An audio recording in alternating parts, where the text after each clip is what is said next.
on the channel. It's going live, but sometimes it just does not go live. No, you're good. You're good.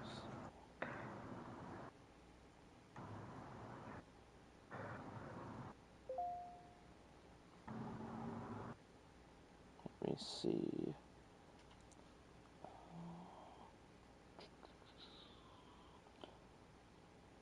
Okay. Alright, here we go. Alright. 3, 2, 1. Hello, ladies and gentlemen. It's been a while. It has been a very much a long time. This is not... I don't want to say this is a negative address. You obviously see the title here, but me and a good friend of mine's Manny. Say hello to the Yeah, it people, was good, Manny. y'all. We're back. We're back. We're back. We're gonna do this podcast style, but not saying there's a return of the podcast. You never know. We'll have to wait and see.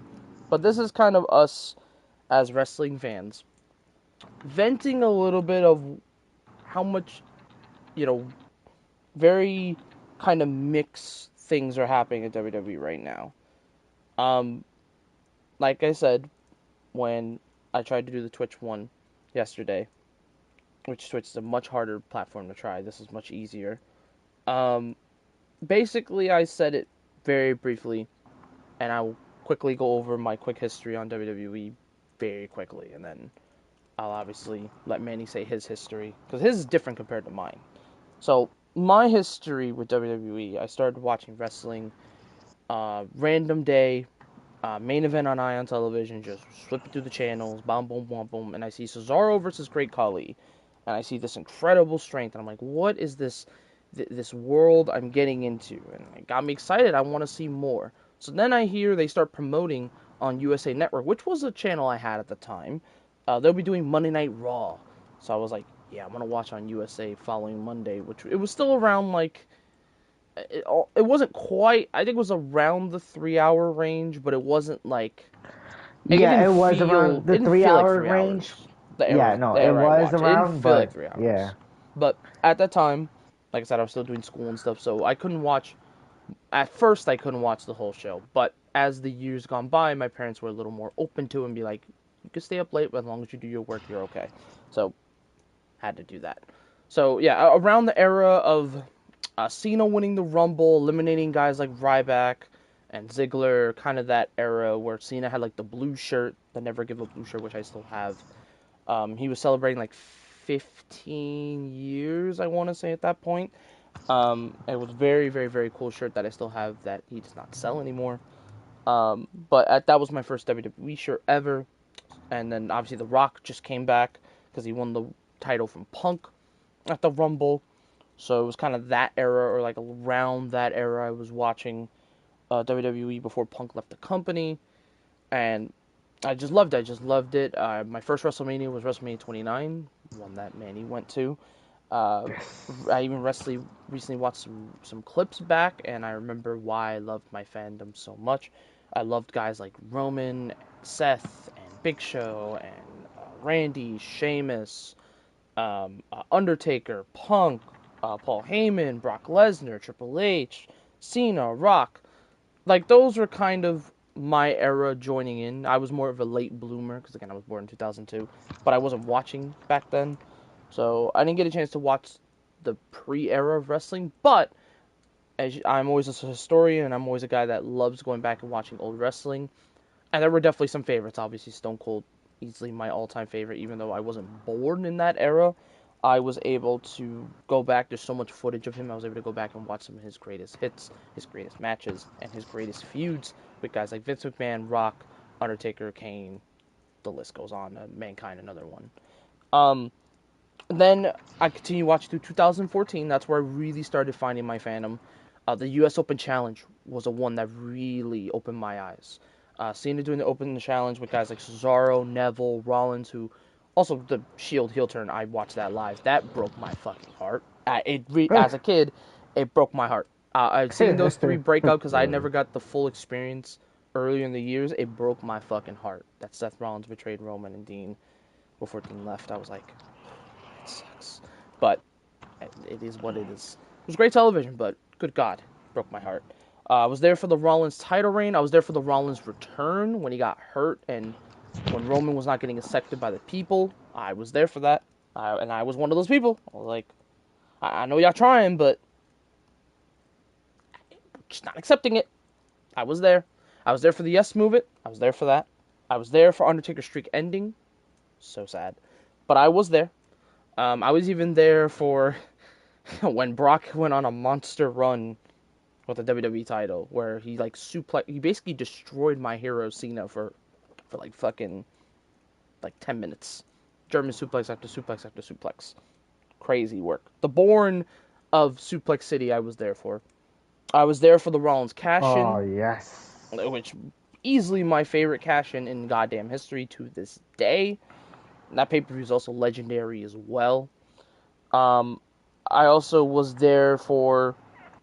I'll admit I was there for 32, even though I was not the biggest fan of Roman and Triple H. I was there for it. I watched the ladder match live. I watched Shane die against Taker. I did watch that.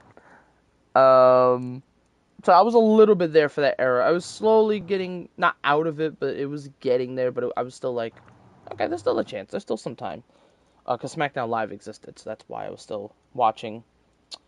But then this is where I kind of stopped, at least for a little bit. 2018.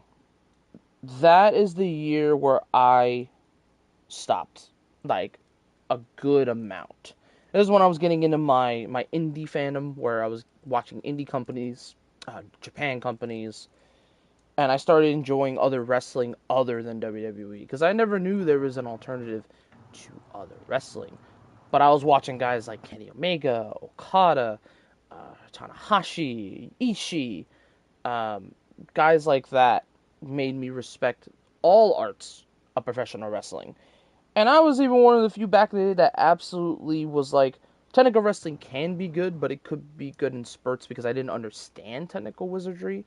But now I absolutely respect the art that is technical wrestling, especially guys like Zack Sabre Jr. That's a guy that when I watched around 2019, 2018 when he was a heel, I wanted this dude to win the world title. I was so sold on him. It was ridiculous. And he just joined New Japan not too far before that, before he joined Suzuki Gun. So it was kind of that era of New Japan I was hopping in. Cody was also popping up for the first time in New Japan when he held the IWGP US title. And that's why I started learning about other programs, other companies, and I kind of was like, okay, there's some cool stuff here, but I gotta keep my fandom up, I gotta keep going. But yeah, it was definitely an interesting time at that point.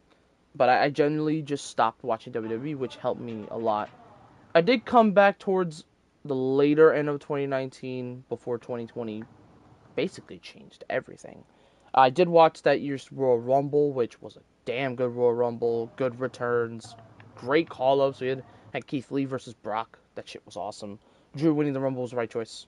I still believe in that. And then 2020 happened. And I was stuck at home. Stuck at home. Doing basically games and doing work from home. Basically. It's like the best I can give you. A lot of games. A lot of times on the games. As much as I do now. But still, like, so much time on the games in 2020. It Yeah. was Yeah, no, ridiculous. difficult time, crazy time, and I think everyone was really stuck on home, really. It was stuck at home watching no fans wrestling, kind of. Well, actually, All Elite helped me out with that. But, and technically TNA as well. But other than those two, yeah, I would, like, other than maybe Roman's work when they went to the Thunderdome, that was Yep. about it when it came to 2020 wrestling. The rest of it I couldn't watch because it was no fans is difficult to watch with, but weird time at Yeah, that point. I still it pushed was through it, but definitely AEW made it fun, so I was able yeah, to it was handle it definitely a better. difficult time for AEW had more WWE. fun with it. They had way more fun with it. Yes. So shout out to All Elite for that time. They really helped. Then 2021 happened. Fans come back. I start getting slowly back into WWE. Not quite, because I didn't believe in Vince's booking, but seeing Cena back, hype as hell. Saw Brock back with that new hair, that new look, looking good. I was like, okay, hold on. WWE got something here. I even got a chance after the pandemic, I got a chance to go to Las Vegas and see Liv Morgan win the championship, which was a really cool moment. So it was showing me like my WWE fandom was still there. It was just taking a little bit of time, but it was still there. Then the best Yes. news happened, even though no disrespect to the man in ring booking wise when it comes to his earlier years. No dis to the man Vince McMahon, but he's an evil human being. As a person, Triple H took over. No, this was before TKO. No TKO. Best time alive. Just new, fresh ideas, new, fresh bookings. Trying to make Raw 3 hours not as drag worthy. Making SmackDown more entertaining.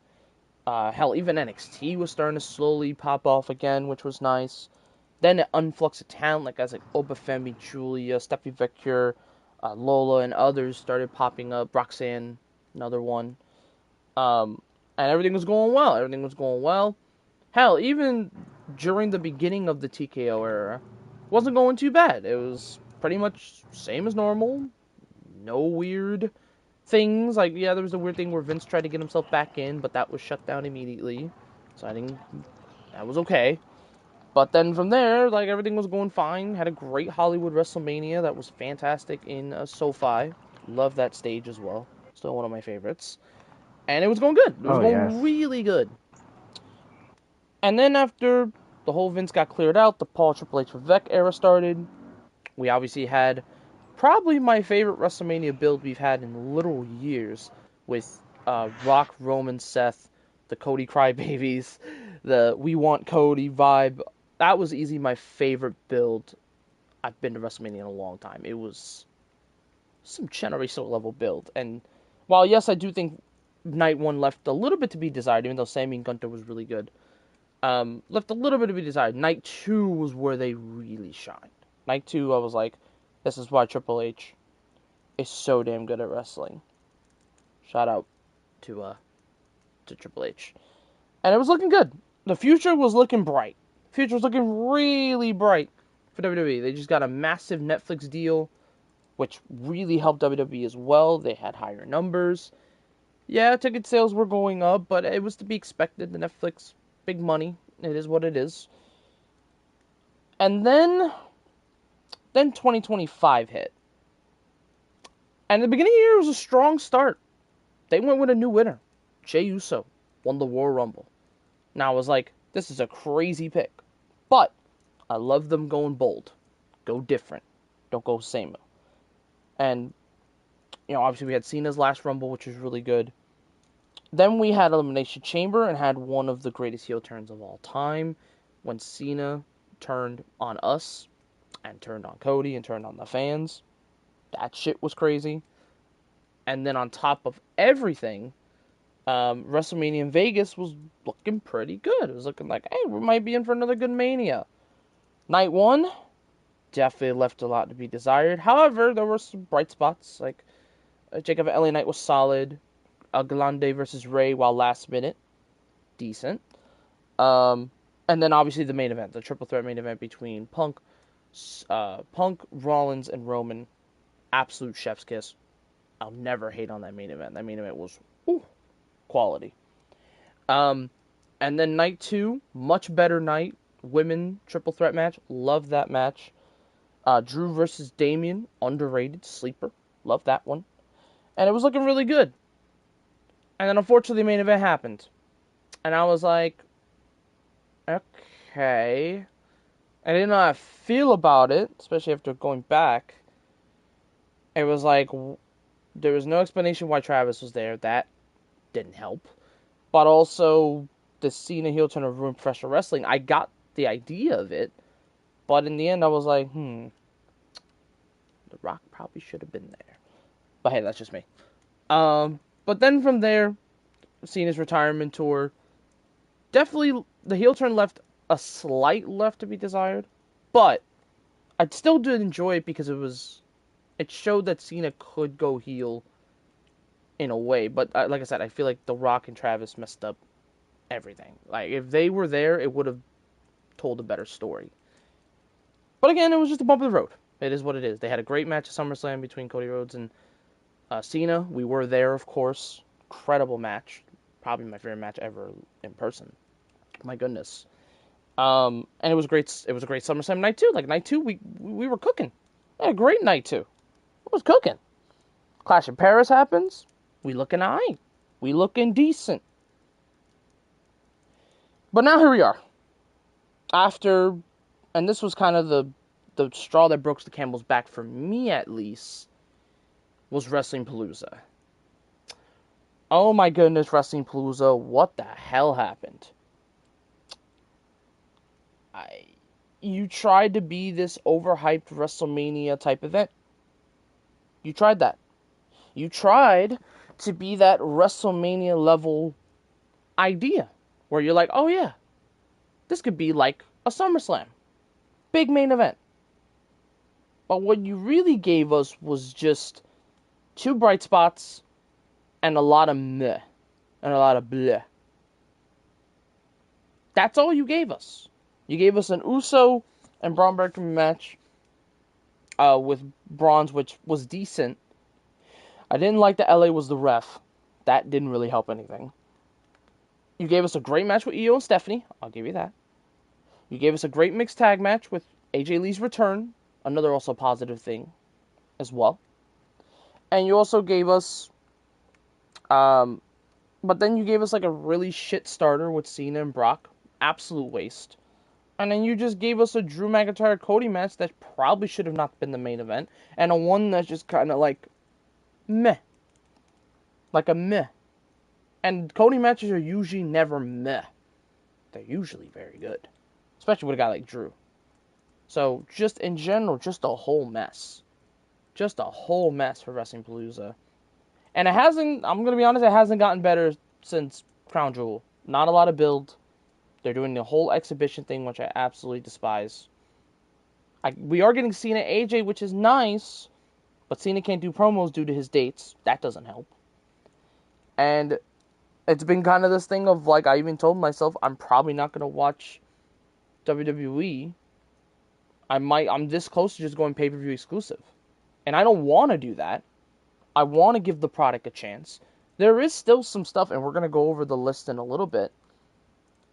But, man, I am in such a spot where it's like, I just want better. That's kind of where I'm at, is I want better. I want better for the brand. And I'll give examples of what's good and what's bad. But before I do that, I'm going to let Manny take the floor for a little bit. Because I said my piece. Yeah. I said my history, I've said my piece. Yeah. Yeah. I mean, for me, it all started technically a year before Brian. It all started on the last Monday night before WrestleMania. Triple H and The Undertaker. Two of WWE, but mostly wrestling's most iconic figures, were going to square off for the second time in their rivalry history. Guys that have changed the game. Guys that have revolutionized wrestling. Especially Undertaker. Without Undertaker, there's probably not many wrestlers today. It all started on a random Monday Night Raw when they were doing their final segment. And when I asked my mom, what is this? And then she's like, oh, that's wrestling. I'm like, wrestling?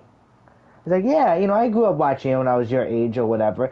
By the way, this is when I was living in my second home in New Jersey at the time, before I met Brian, before I went to school in, the Bronx at that time. Yes. But, yes, it all started with that, and then ever since I saw it, the rest was history. Watching every Monday Night Raw, watching every Friday Night SmackDown, and then eventually learning the history of WWE and professional wrestling. By the time the month was through, or by the past year, I already had the knowledge of most of the wrestlers in the history that have made what wrestling is today, especially the Hulkster, Hulk Hogan. Even though a lot of people, even me, don't like what he's done over the last few years, he was still an icon that revolutionized wrestling at the end of the day. Yeah. But again, that's how my knowledge expanded. However, though, after almost 5 to 7 years, I believe, of watching wrestling, the first rock bottom for me when wrestling started in 2018. And Brian, I think we were already in talks already about wrestling and what we liked, what we didn't like, or what could have been better. we were in talks. When 2018 came, just something in me just didn't click with wrestling anymore. I felt like I was a stranger, not what wrestling used to be. It was not fun to watch anymore. At this point, I really thought I was never going to watch wrestling again. I almost gave up on this product, on what I loved, just because management, aka Vince McMahon at the time, who I've come to respect over the last couple of years as a booker, as a businessman, as a man who supposedly loved the world of wrestling entertainment. Mm-hmm. But as the years have taught me, I feel like he has learned, that he has made wrestling not just boring, but just a business. All about money, all about power, not about the fans. Mm-hmm. But it wasn't until Brian told me, and this is when Brian was already still learning, but still had a good amount of knowledge to know about other wrestling promotions. Absolutely. Now, the only other wrestling promotion I watched, but it wasn't, long term, was TNA. But this was not only but it was known as Impact Wrestling during that time when already they were bought already, TNA, and they had no choice but to change their name to Impact Wrestling. But not only that, though, that was when Hulk Hogan was in charge, which was recommended by people that watch TNA or still watch TNA or Impact, was a bad time in wrestling. But I didn't know that. I did flip it when I was on vacation in the Poconos, and it was a good product. I would say the matches were good and everything. I saw AJ Styles for the very first time, but it was only a one-time watch, so I let it be. Didn't watch it again until Brian told me about the independent scene. And I was like, what is the independent scene? And he's like, the wrestlers and companies outside of WWE that can deliver a great product when WWE didn't really do that much. And I already watched, which during this time though, another company that I think saved me from not being able to watch wrestling was none other, and Brian knows this as well, Lucha Underground. Yeah. Lucha Underground was another wrestling company, again an underground, like a novela, Spanish novela though, but it did deliver something. It delivered what I wanted, not only what I wanted, a different style of wrestling, a more exciting, more violent style of wrestling, lucha libre, but mixed with violence, mixed with chairs, tables, and cinder blocks, and especially windows. As I already saw, I've already seen a couple of people that were in WWE in there, like Johnny Mundo, aka John Morrison, Alberto El Patron, eventually Rey Mysterio, and Dominic, before he became a professional wrestler, Dirty Dom, before he became wrestling's boy, I'll say.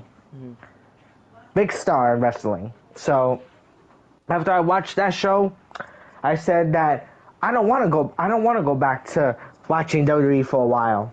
And the only other product as well that was basically doing well was the NXT product, which Brian showed me as well, and it showed that they had good talent despite the main roster being terrible. There were always other options, in Brian's words. Yes, I 100% agree. And over the last few years, since Vince McMahon has had his case, his lawsuit because of accusing him of doing the sex trafficking ring, which I can't say, I don't know too much details about that case. We need to fully see the proof of what happened. We've only been able to see a few text messages, this and that, and accusations.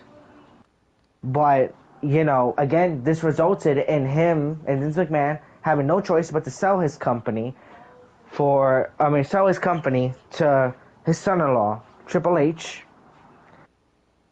And Triple H has taken over the product.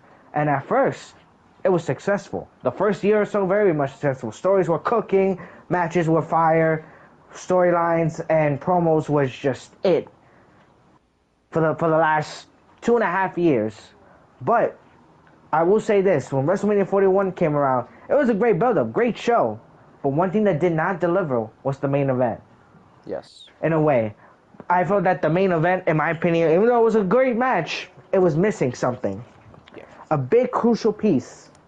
And that is because of none other than one of the TKO founders and board members now, Dwayne "The Rock" Johnson. This was not John Cena's fault. This was not Cody's fault. This was not Triple H's fault. Nope. This was Dwayne "The Rock" Johnson's fault that the main event of WrestleMania 41 was not a success. And whoever else is a part of the TKO board along with Dwayne. Mm-hmm. That was their fault, that WrestleMania 41's main event was not a success. And it started with the John Cena retirement tour. Even though I was sad that this is going to be his last year in professional wrestling, I know that it can be potential to be great. Especially if he's going to give it all to his fans, especially to me as a fan, for one last time. Absolutely. And boy, he has. But have there been misses? Absolutely. Especially with the one me and Brian are going to be talking about, WrestlePalooza. Oh boy. And before we talk about this, I'm just going to say this. WWE, in my opinion, right now is in a tough spot. You know why? Not because of a little bit of product, but mostly because of the business. Because of the business side of wrestling. The money. Yeah. Nowadays, wrestling prices, for WWE wrestling prices, have gone up excruciatingly high. Yes. Too much. Now I'm hearing for WrestleMania 42, you're going to have to pay almost $7,000 to be at WrestleMania. $7,000. That's a whole... Which is insane. Bro, you can't even get bread or eggs for that much. That's rent. That's rent money right there. That is rent money. And some of them could be for $10,000, I've been hearing. Meanwhile, in All Elite, just want to compare prices. You can get a row 13 seat for two people. Let's just say me and you. For $215. Yes. $215. That's actually not that bad. Yes, no, it's not. It's really not. But then if I compare, let me find like a Monday Night Raw, because I'm on the ticketing app, so I always look at the tickets and stuff. Yes. I mean, hey, the people gotta know the evidence. Oh, MSG. Perfect example. They're coming to Madison Square Garden for Cena's last appearance. Bro, ringside seats are 6,643 for the main row. Bro, that is that is NYC's rent. Right the there. That is the average rent. 1,416 each, including fees. So if you catch the fees 2,000. Out, that's 2,830.18. Even crazier, almost $3,000. That's almost $3,000, and that's for Monday Night Raw. That's not even a WrestleMania pay-per-view. Like, oh, I get it. WrestleMania is 2 nights. Okay, you get the combo. You're paying what, like $4 or $5,000? Cool. I mean, it's 2 events. Cool. You gotta get hotels. You gotta get planes. God, yep. Like, it's a whole combo. Food, whatever. For 2 nights. Oh yeah, food as well. Whatever. You get an epic hotel. You get it right next to the arena. Cool. Whatever. But that's just for one night. The Raw for Cena, for 1 night, the lowest ticket I see is almost a nosebleed, and it's only under $270 each. Like, the lowest ticket I see here is $288. Actually, no, $286. But everything else is either $300, there's one that's $700, $400, $500, $800. And, like, all the way in the bleachers, bro, there's a whole bleacher seat that's all the way towards the back of the stage. That thing is $409 each. That's almost $500 a ticket. That's crazy. That's wild work. And now I'm nervous for what WrestleMania is going to be. That's going to be $10,000.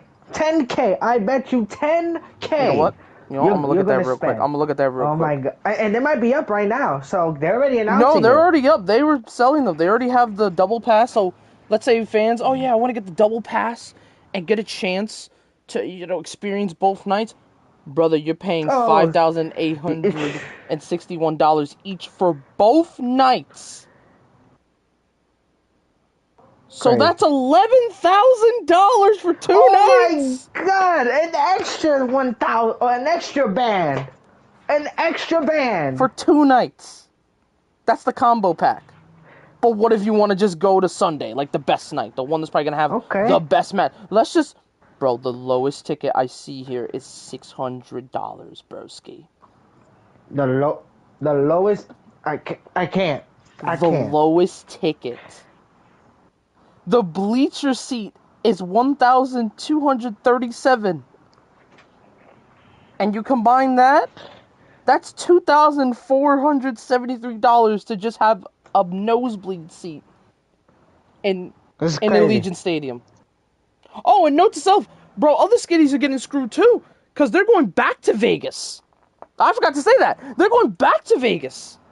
Like, broski, they're going back to Vegas. They're going back to Vegas. And then after that, they're going to Saudi. They're leaving the country, but like the worst country you can go to. Good. Shout out to the people. We're not talking about the people. Hey, Wise. listen, there's a Now ton of shout out to the passionate country. fans in Saudi Arabia. Like, absolutely passionate. But some of the things this fucking government does, Jesus Christ. And I don't do politics. I say it again. I don't do politics. But even I know my morals when it comes to Saudi stuff. And WWE already forces me enough as it is to watch Saudi shows. Well, not all Saudi shows, but some Saudi shows that look interesting. Like, you know, when they do King and Queen of the Ring in Saudi, those are always interesting because of the finals. Like, we had a really good final this year. But again, I had to be in Saudi. Wasn't in the States. And now they're getting a WrestleMania for 2 nights. Oh, and also getting Royal Rumble next year. That's another thing I have to say. So. Crazy. But yeah, generally the business side, 100% agree with you. It's just absolutely egregious. It's Yeah, it's just. I think right now it's gonna kill. It's killing WWE slowly. If this is the direction that's gonna go forward, it's gonna kill WWE eventually. you have basically cashed out 60% of your fan base. Note to self, and like I said, I hate doing this whole AEW versus WWE thing. Like what you like. It is what it is. But you could probably get a whole family ticket for like under 500 and bring the whole family. That's how it was used to be in WWE. You could have probably bought a whole maybe 3-person ticket and it'd be like 400, 500, and you'd be fine with that. Yeah. That's what AEW is kind of doing. Like hell, like bro, like the highest ticket I see is obviously ringside, and it's 717. Compared to WWE's, that's a normal price for a Monday Night Raw. So if you pay that for 2 AEW tickets,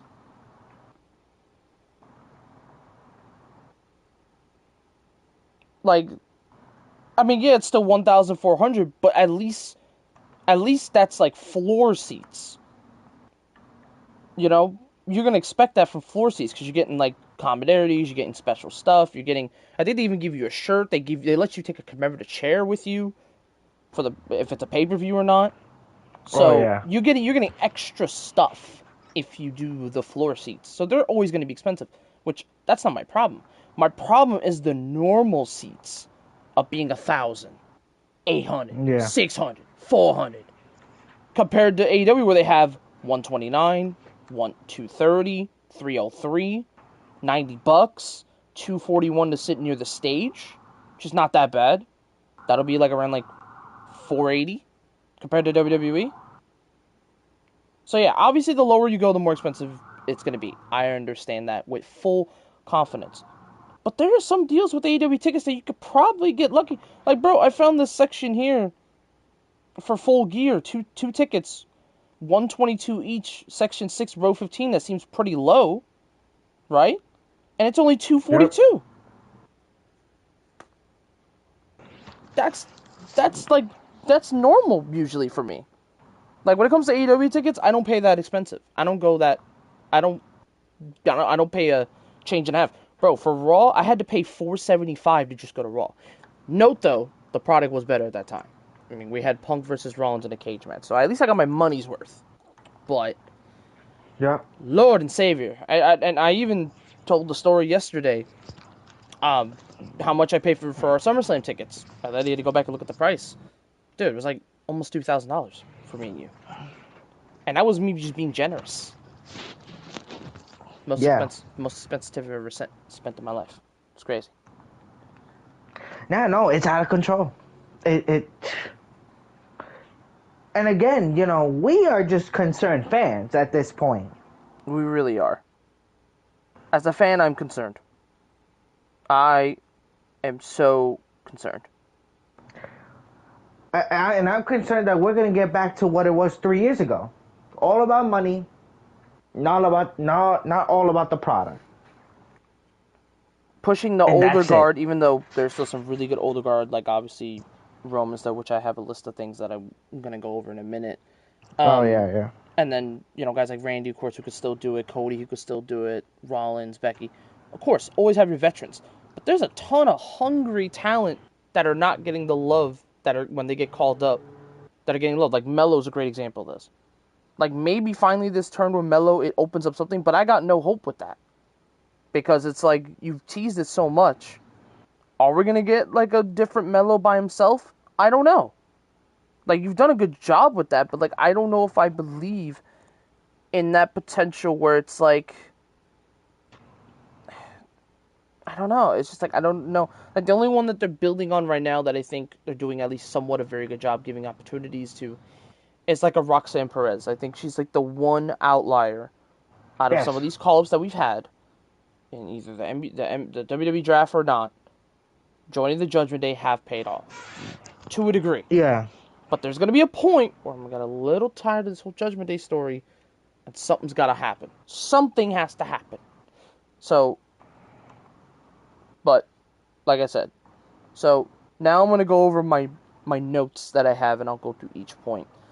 Yeah. Um, Please, please. so I just want to say a few names that are not going to be criticized in this list. So names goes as followed: Lyra Valkyria, Becky Lynch, Bayley, AJ Lee, Roman Reigns, Seth Rollins, CM Punk, AJ Lee, Rhea, Io, Kabuki Warriors, which is Asuka and Kairi, and Dominic, and all of NXT.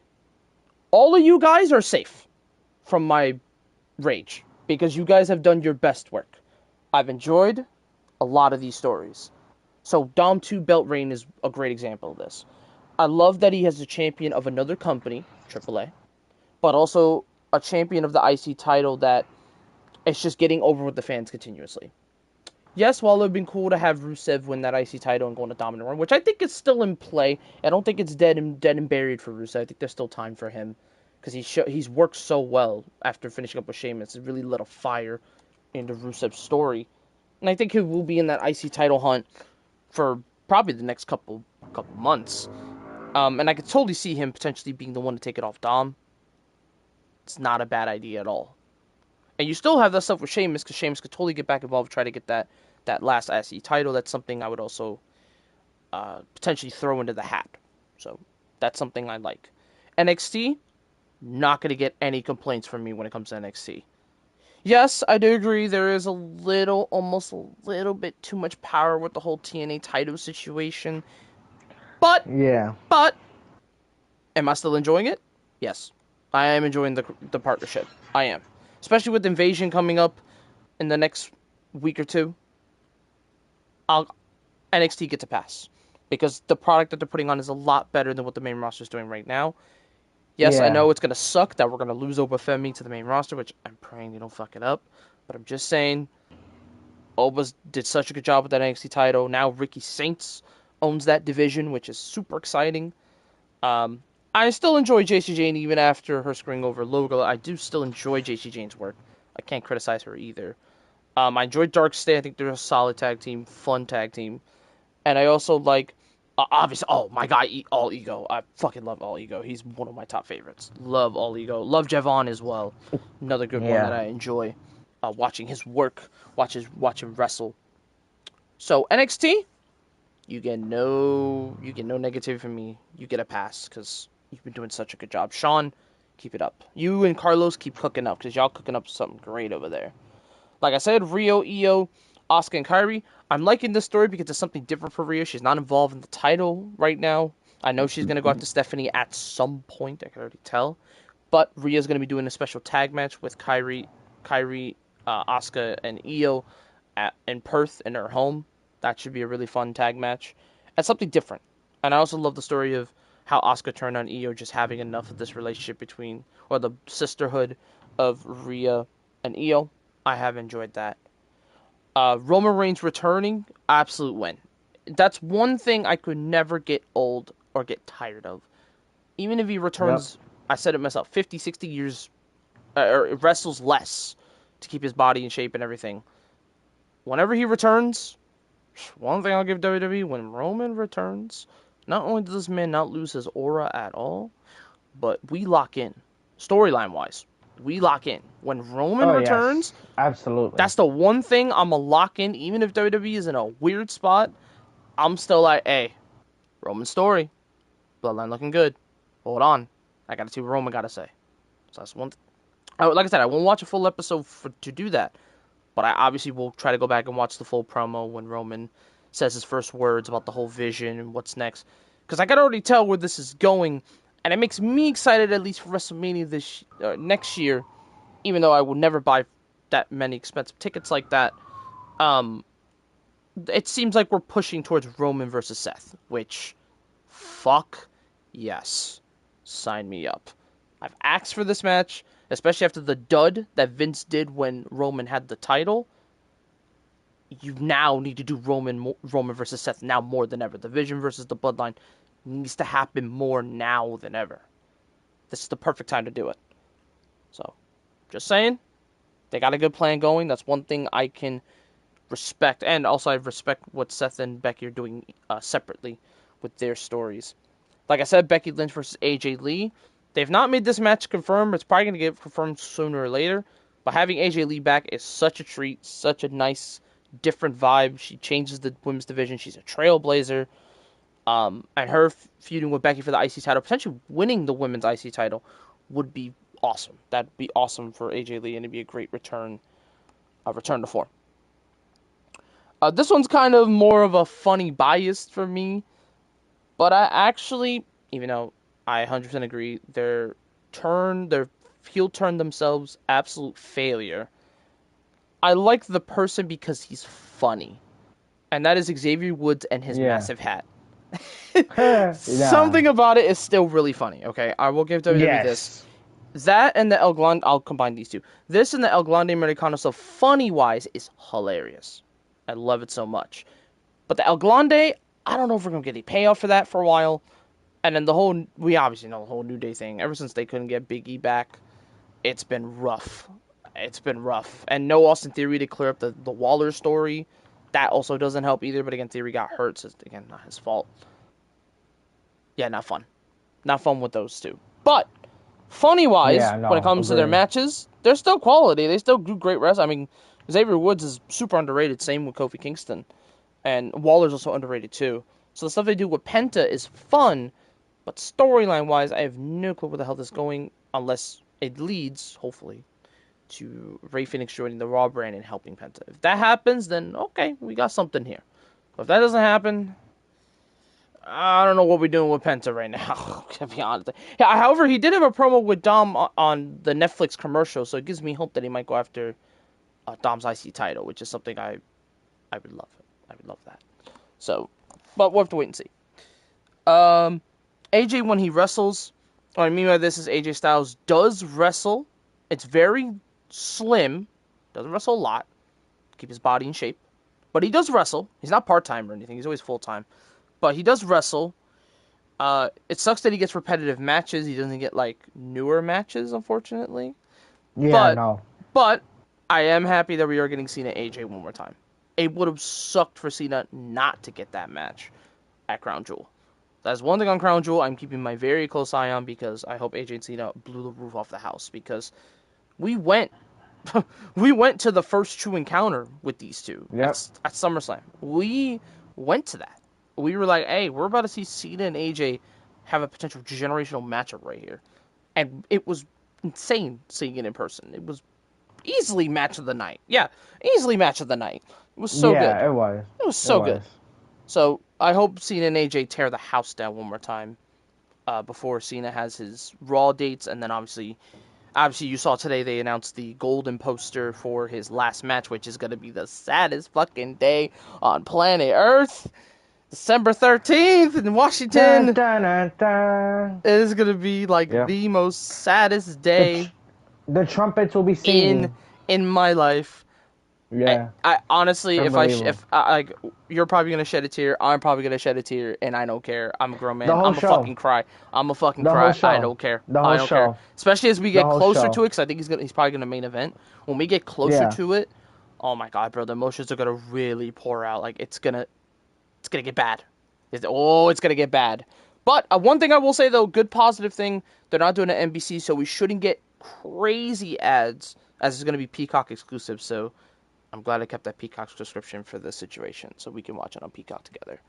Um, I'm definitely, like I said, that's the one day that I might do a whole watch with you, because Cena's our goats. Like, we need to watch this together. That's a day where I'm saying yeah, screw everything else, Cena, only Cena, yeah. Cena day. That's it. Yes. I'm gonna wear the gear and everything. Cena gear, Cena day. That's it. So, but that's the one thing I will say. WWE building hype to that match. I hope it's just a good last opponent. That's all I hope. And finally, the last thing, Bailey, with her interesting three faces of Bailey, I call it, where she has Hugger Bailey, Ding Dong Hello Bailey, and then just like her Yep. normal role model middle Bailey. Yeah, this crazy story with Lyra's been absolutely insane. It's actually been quite entertaining, very different for Bailey, different story, but I've enjoyed it because it's really brought out all three of her sides very equally. So very, very, very good stuff there. Same with Becky. I enjoyed Becky's work. Her work being like, one of my favorite lines is, Sports Illustrated says it. New York Times say it. I'm a New York Times top sell. It's so douchey, but it's so funny every time. So shout out to Becky. I can't hate on her for that. And then Lyra, man, Lyra's been easily one of my almost breakout stars of the year for Lyra. What a year for Lyra. My goodness. Easily her best year. She's been so consistent. And she's actually been very likable and a lot more cool when she's had this like edge to her. It's really helped her out. So that's one thing hell, it made Manny a fan. How'd you go? Yeah. It Yeah. made Manny a Yeah. fan of Lyra Valkyria, which is just shows something's Yeah. working. So um Yeah. No, she is. but yeah, so those are all the positives. You gotta always have some good, because there's still some good within it, but there are some blurred lines in there that's like it could be better kind of thing. Yeah. Let me get to the bad. Okay. I hate to have to do this because I love this woman very much so, but I have to be honest. First thing that's bad about WWE right now, Julia's US title reign. Oh my Lord and Savior. I don't know how you fuck it up this bad. How is it every time? Every other company that gets a Japanese superstar or wrestler doesn't fuck it up. Look at AEW, for example. They got Konosuke Takeshita right now. And he is a star in the making right now. He's going to be in a big program with Okada. He's going to do the G1 final. He won that. And now he's going to fight Zack Sabre Jr. in October. He could potentially be a champion walking into a match with a former IWGP World Heavyweight Champion who is the unified champion, Okada. If he wins this title before Wrestle Dream, oh my Lord and Savior, this title versus title match is going to go crazy. It's already crazy enough. Because, like I said, they haven't announced Okada's opponent yet, but I believe it is going to be Konosuke. It just feels right. Yeah. But then you look at WWE and you're like, oh yeah, didn't they do the same with like Shinsuke? Nope. Nope. Nope. Nope. They Nope. almost did, but no. Did they do the same with Julia? In NXT, yes. Main roster, no. No. No. If anything, they made her reign so much worse. Because it's not that she doesn't do promos. It's not that. It's not that she is like a bad talker or anything. It's not that either. If anything, she has very good English compared to Steffi Vercure. But it's the fact that you put, you put Kiana, which I get it. You don't have a business partner that sets up matches. Fine. I get that. But here's my issue. You have no competition for her, and she doesn't defend it. So how am I gonna care? She hasn't been on TV since she won the damn thing before she got back on TV. When she won the title, she had like one promo, one thing with Kiana, and then she was off TV. And then she finally comes back on TV, and it's a boring Yep. fucking feud with Michin and BFAB. What are we doing? You really don't have anybody else? You really don't. You don't have anybody else. Nobody in that Call them locker up, room can fight WWE. Julia. Call them up. This is bad. And on top Yeah. of all that, hell, I would have preferred a Chelsea Green feud. Just something different. Because I get it. Like I said, I hope Piper's okay, because I know she had a really bad injury, and they're trying to find a third right now, which has been an interesting story. But, like, you couldn't even just give Chelsea an opportunity just to give us something interesting and different? No? I mean, I know Zelina hasn't been around a little bit. You could at least run that one more time. That could be something different, except for fucking Michin every week. Like, and no, like I said, no disrespect to Michin, because like I think Michin, when in the beginning of the Triple H era, was one of the more low-key underrated signings by Triple H, other than the OC, because her signing back was actually an underrated play because she had such a nice run in TNA with Trinity and everything, had such a nice run, and on top of all of that, she had an opportunity to do like some really cool matchups with Chelsea Green for Chelsea's title. They had a dumpster match, and it was entertaining. But now Micha's just getting almost thrown around for just trying to feed Julia wins. But again, it's the same person. There's no difference. Yeah. It's a night and day difference after Julia won the US Women's title. Because look at what Raw's doing with Becky Lynch. Becky Lynch is about to go into a generational feud with AJ Lee, a trailblazer in the Divas Revolution and Divas division at the time. They're showing they got plans for that title. But Julia? Huh, they got nothing for her. And that makes me sad because I thought she was going to be on the same prospect as Steffi Vecchio. Steffi Vecchio has surpassed Julia as a prospect right now. She's the women's world champion before Julia. And Julia was here first. What the fuck, bro? Which is insane. And no disrespect to Stephanie, because both of them deserve all the success in the world. And I hope Stephanie's reign, which is off to a really good start, she's going to face Tiffany in a really cool exhibition match. It's going to be a nice reign, I could tell. But you signed Julia. You made her this international signing of life. You're like, hey, we got a superstar in our hands. And NXT proved that. Shawn Michaels knew what he was doing with Julia. She's like, yep, I understood the assignment. I'm going to make her a star. I'm going to give her a badass entrance, a cool-ass look, and give her the NXT Women's title. Simple objective. And it paid off. Yes, I do think there were a few times where Julia wasn't around as much, but that's because Julia got hurt. Can't blame her for that. And then, I was like, oh, yeah, she's getting a cool early call-up. I mean, they did this before. They did it with LA Knight, and it paid off. Before, after he turned back. They did an early call-up for Roxy, and that paid off. But then you call up early Julia, and you got nothing for her. After she wins the U.S.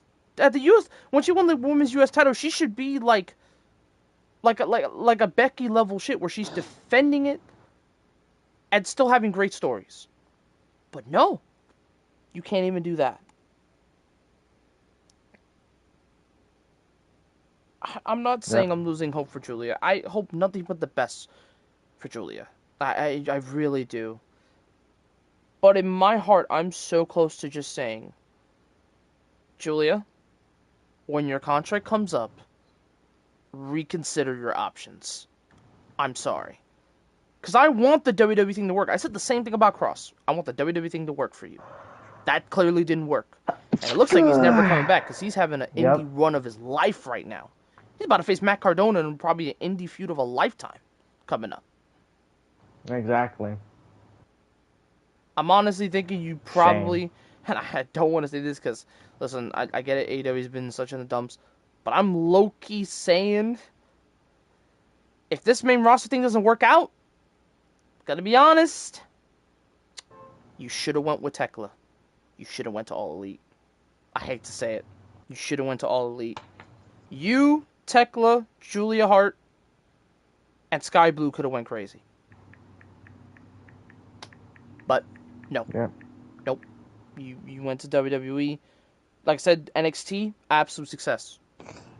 It's literally the Shinsuke effect. It's like they do amazing at NXT, and then when they get called up, what the fuck happens? And I had way more hope for Shinsuke, because Triple H was a Shinsuke guy.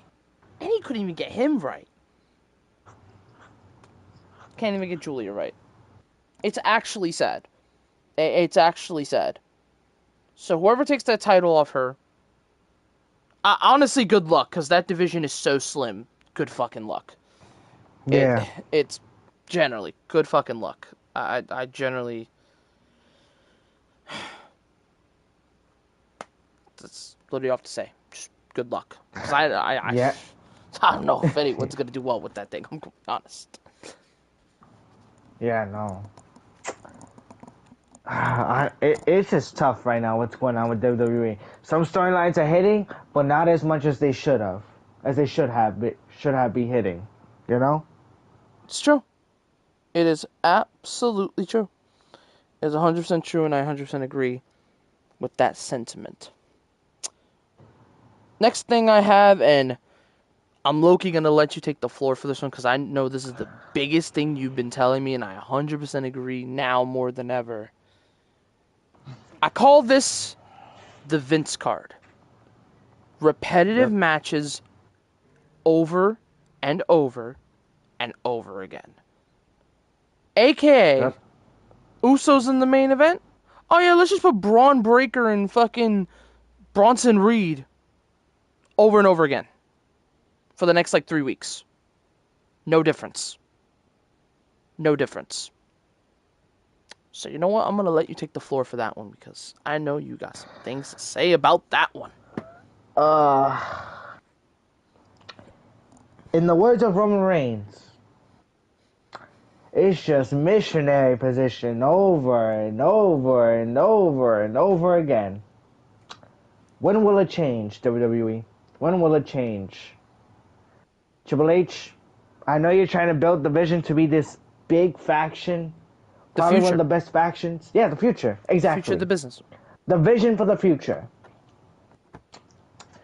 But we gotta change these endings, Hunter. We gotta change them. Cause eventually I'm starting to lose interest. And not the vision, but the story.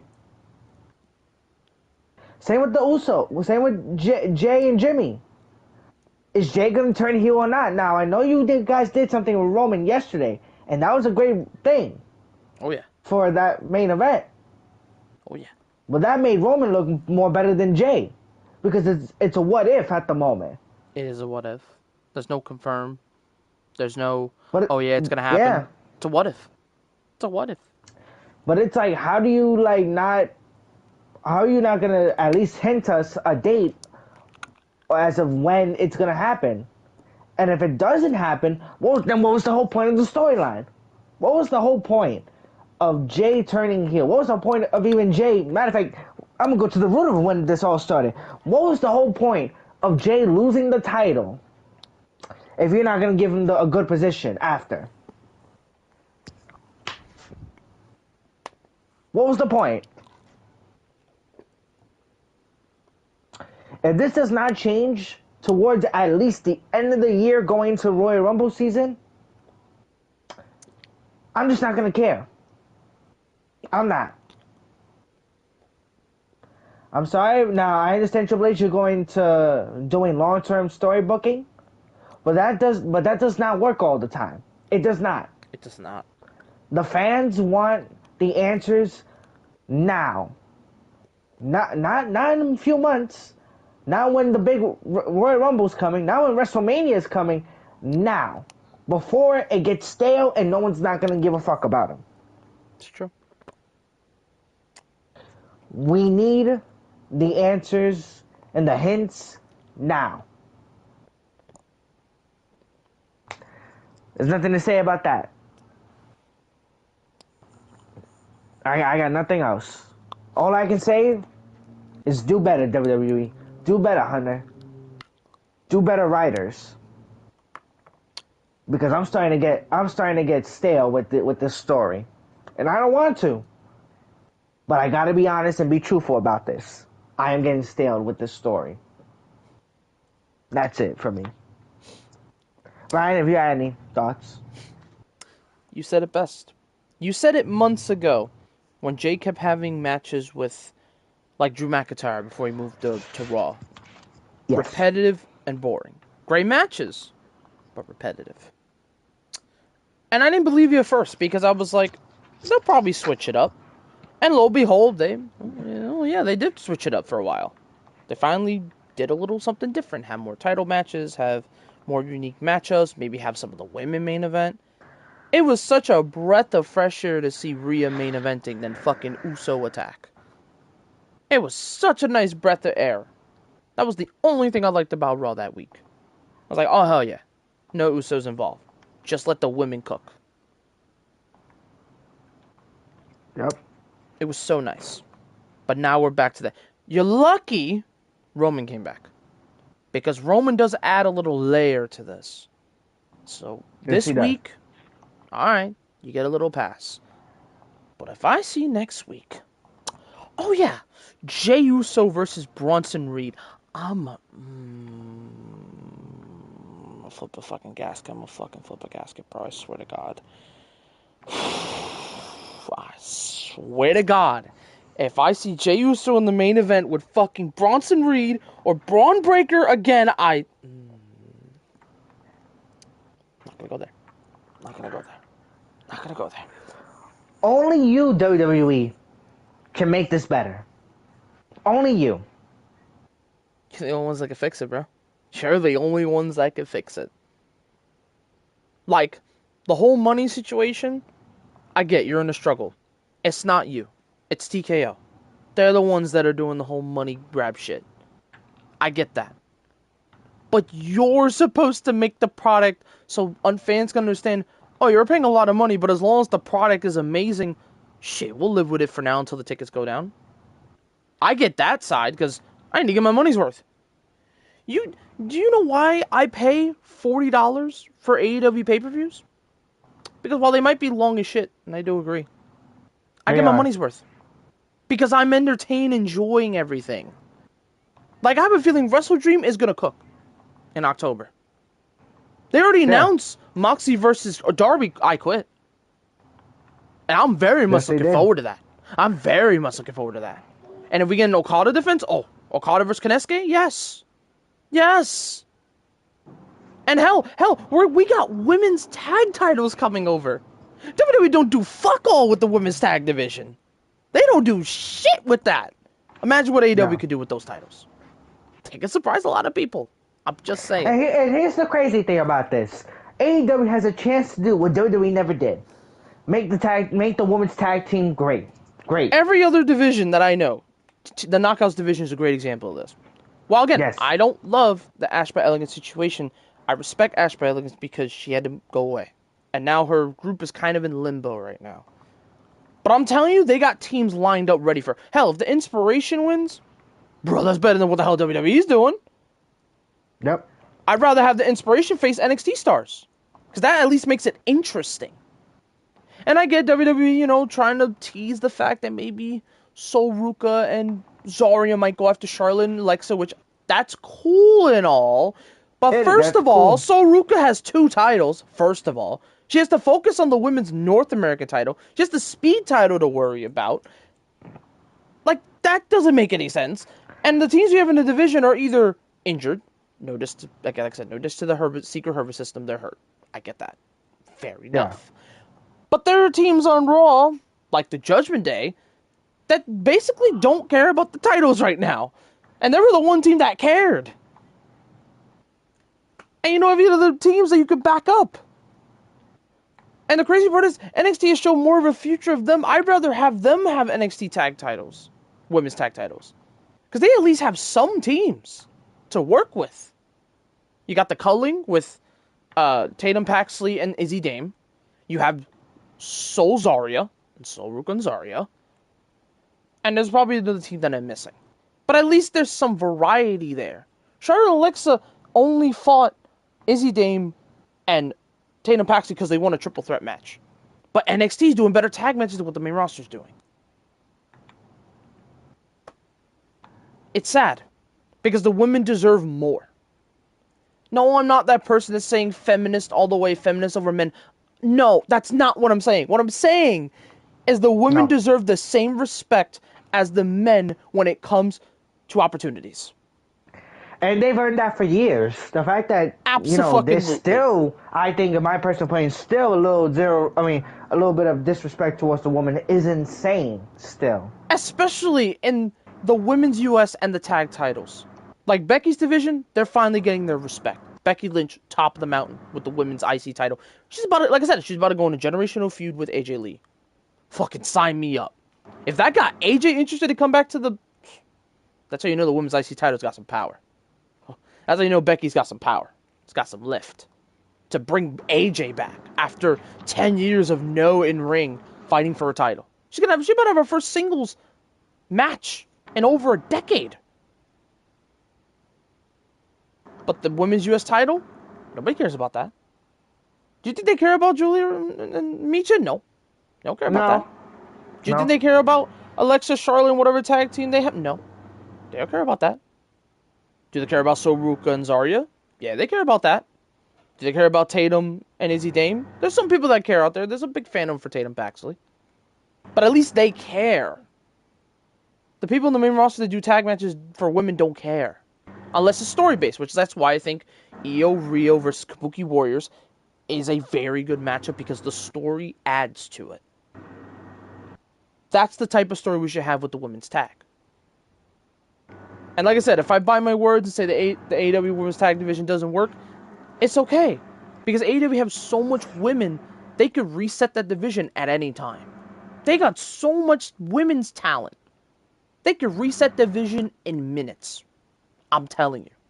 So even if, the first launch doesn't work, it happens at the first launch, but you could just give it to a really good workhorse champion and fix everything. Yep. And Tony, shout out to Tony for this. He has been so very, very praising the women recently. He's starting to open up and be like, yeah, no, women's wrestling, we should focus on that. And it seems like he's finally learning that women's wrestling, while obviously the men's are going to be the main act, of course, the women are still vital to your roster. It's important you give the women something interesting to do. Look what happened with Toni Storm. Oh, that's a great example. Look what happened to Toni Storm. She became almost better act than the AEW World Champion at times. Do you know how crazy that sounds? But it's true. It's true. I would say better than some of the women's WWE champions too, a little bit. Yeah, dude.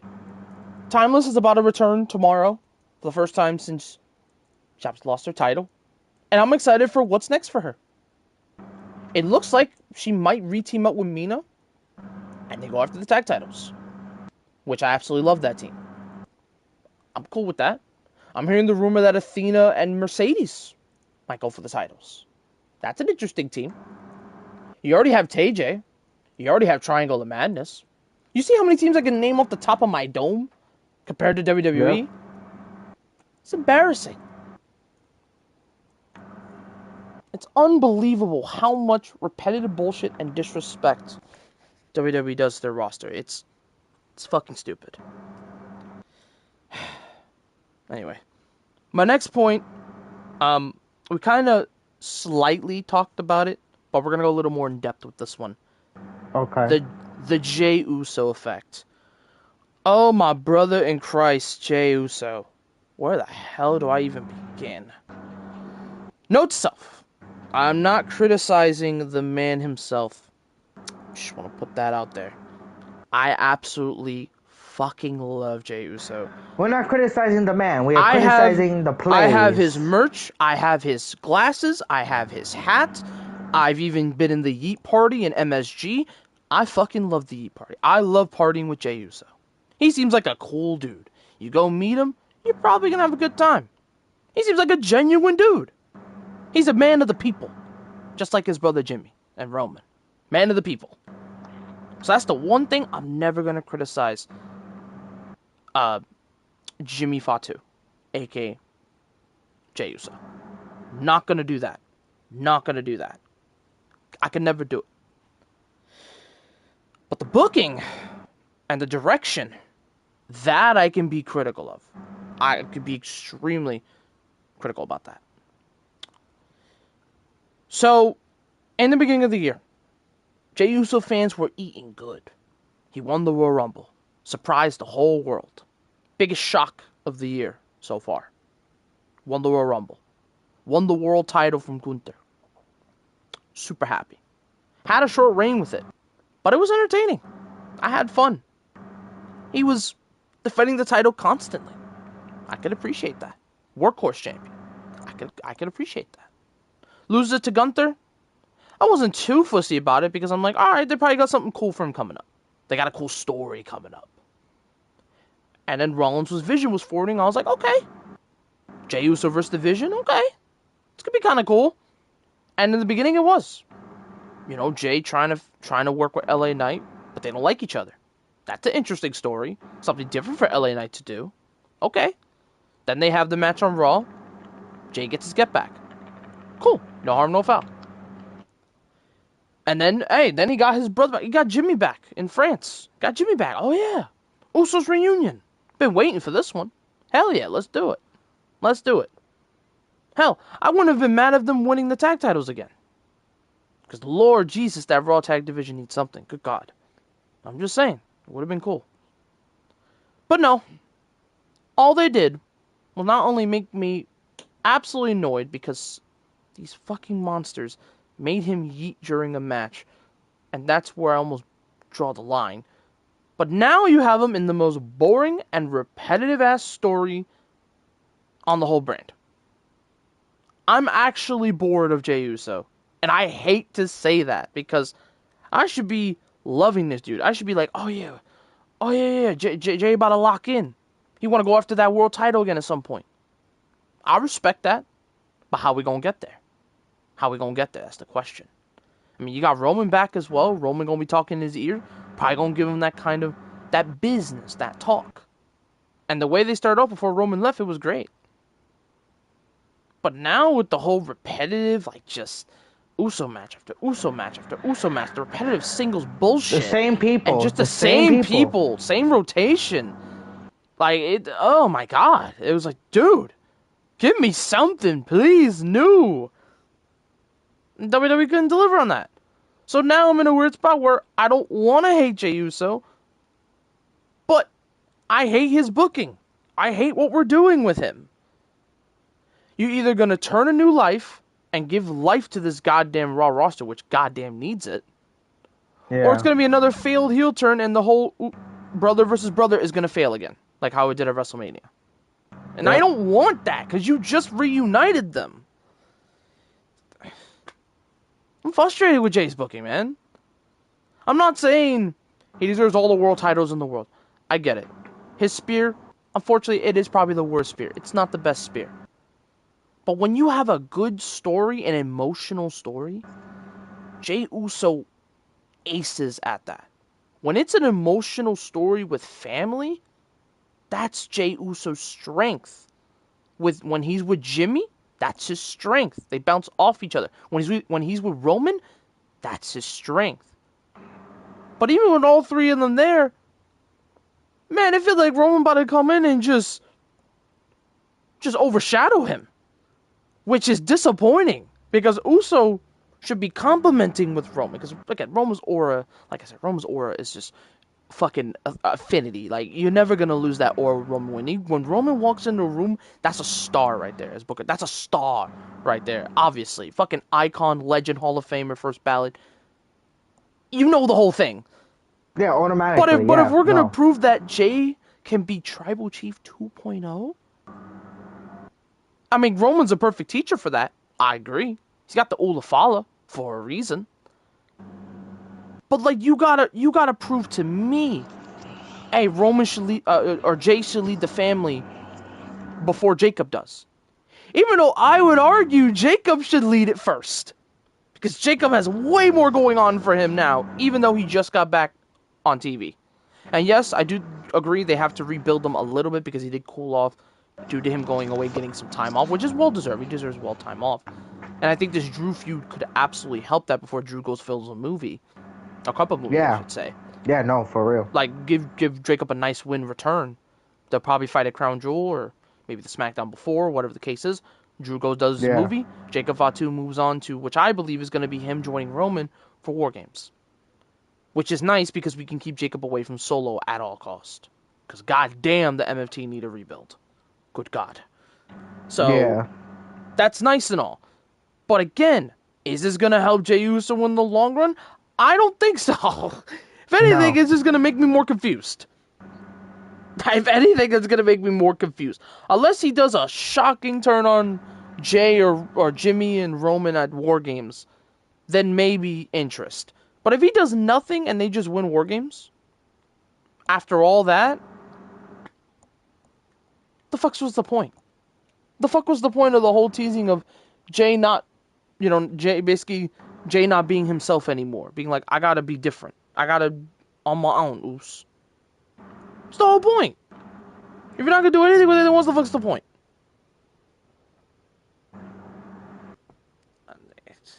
The shit is just... It makes my head spin. It makes my absolute head spin. How illogical and just repetitive and boring this booking is. It's just... The hell, man. Yeah, no. Something needs to change. Something needs to change. And like I said, I was so close to just saying no more. Like I said, I was so close to just putting away the Yeet shirt for a while. I was so close. I didn't do it because again, I have a really nice Yeet shirt, but I was getting to that point where I don't want to see no Jey Uso merch near me for the next couple months. I was that close. I didn't do it, but I was that close. I was like, do not put me near Jey Uso merch until he's earned my respect back. Booking wise, not his fault. It's got that bad. Yeah. We'll have to see what happens next, but it's not looking good for the future. I'm just saying that now. Next thing I have on my list that is the absolute injustice, but again, I have to do this on a curve and not be as mad, but it is kind of like come on, we could do more here. No builds for John Cena's matches recently, except for Logan Paul. Yeah, man, there's a difference when you have a decent build. Hell, it don't even need to be like a month or anything. It could be a few weeks, and you have a story to tell for a few weeks, even if it's a short build. You did the same thing with Logan, and it worked out beautifully. You did the same thing with Logan, with Cena Logan, and it worked out beautifully. Had a fucking awesome match at Clash, and the story was beautiful. It worked out great. It worked out great. Tell me how Brock Lesnar returns to SummerSlam, attacks John. We don't get any answer from Brock until he returns back in Chicago, which is only a week and a half from Wrestling Palooza. And the promo we get is just him saying, "Where's John?" We don't get a real answer why he's attacking John. Yeah. What the fuck is that? I don't ask for a lot in my story logic. I don't. All I ask is logic and reasoning backing up. Like a great example of this. In like the world title scene right now for All Elite. Whoever's next for Hangman. There's a story there because there's still some people in the Death Riders that have not had a chance to face Hangman. There's a story you could tell. Logic and reasoning. Konosuke going after Okada. He's Yeah. never had a chance to be next to Okada. He might feel overshadowed by Okada because of his presence. Yeah. And he feels like Don Callis is focusing more on Okada than he should be focusing on Konosuke. There. Logic reasoning. Why Konosuke? Oh, he also wants to be the unified champion because he was formerly international champion. He wants that title back. That's logic of reasoning. Perfect logic of reasoning. Brock and Cena? It was nothing. It was nothing. Attacking R-Truth? Well, Why? no idea. No clue. Like... Just for the fun of it. That's what it was. Just for the fun of it. And then it led to a squash match, which didn't help Cena's dates either. Nope. And they're trying to course correct with AJ, which, like I said, super happy we're getting AJ and Cena, but it's so bad that Cena has no dates left. Even though, like I said, I understand the thing. Like I said, you had planned schedules. I get that. But all you had to do was not only have AJ do like a promo to Triple H on social media, mind you. Cena had to room up interest for Cena AJ, even though we've been wanting and asking that for months. Yeah. And then all you have is AJ do a mini Cena promo on a commercial break, not even on live TV, just commercial break in Netflix while they're off the air with Dragon Lee in the ring. Like, yeah, it was cool to see him say, beat up John Cena. This is one of my favorite lines. It was cool to see him say that at the end. I thought it was a nice touch. Yeah. But, like, dude. Like, I get Cena has no dates, but, like, the fuck is this? Like, what is this? Like, there's, like, no time to build stories within. And I get, like I said, Cena's a busy man. I get that. Can't hate on that. But WWE, you should have planned this out way better to give Cena time to build stories. Like, the only build time story you had was during his heel run when he fought Orton, Punk, and then he obviously had the story with Ron Cena, Truth. But then after that, he faces Cody, fair enough. Turns him babyface, fair enough. Story with Logan, fair enough. No story with Brock, now no story with AJ. I'm scared he's going to have no time to build towards Survivor Series, which that also sucks. And then it's final match. Oh, yeah. It's 2 Raws and then final match. Like, what the fuck are we doing here? I swear if we get, like, no explanation on why Cena is fighting this final opponent, I'm going to be fucking depressed. Like, I'm going to be sad if we don't get no reason why Cena's picked this last opponent.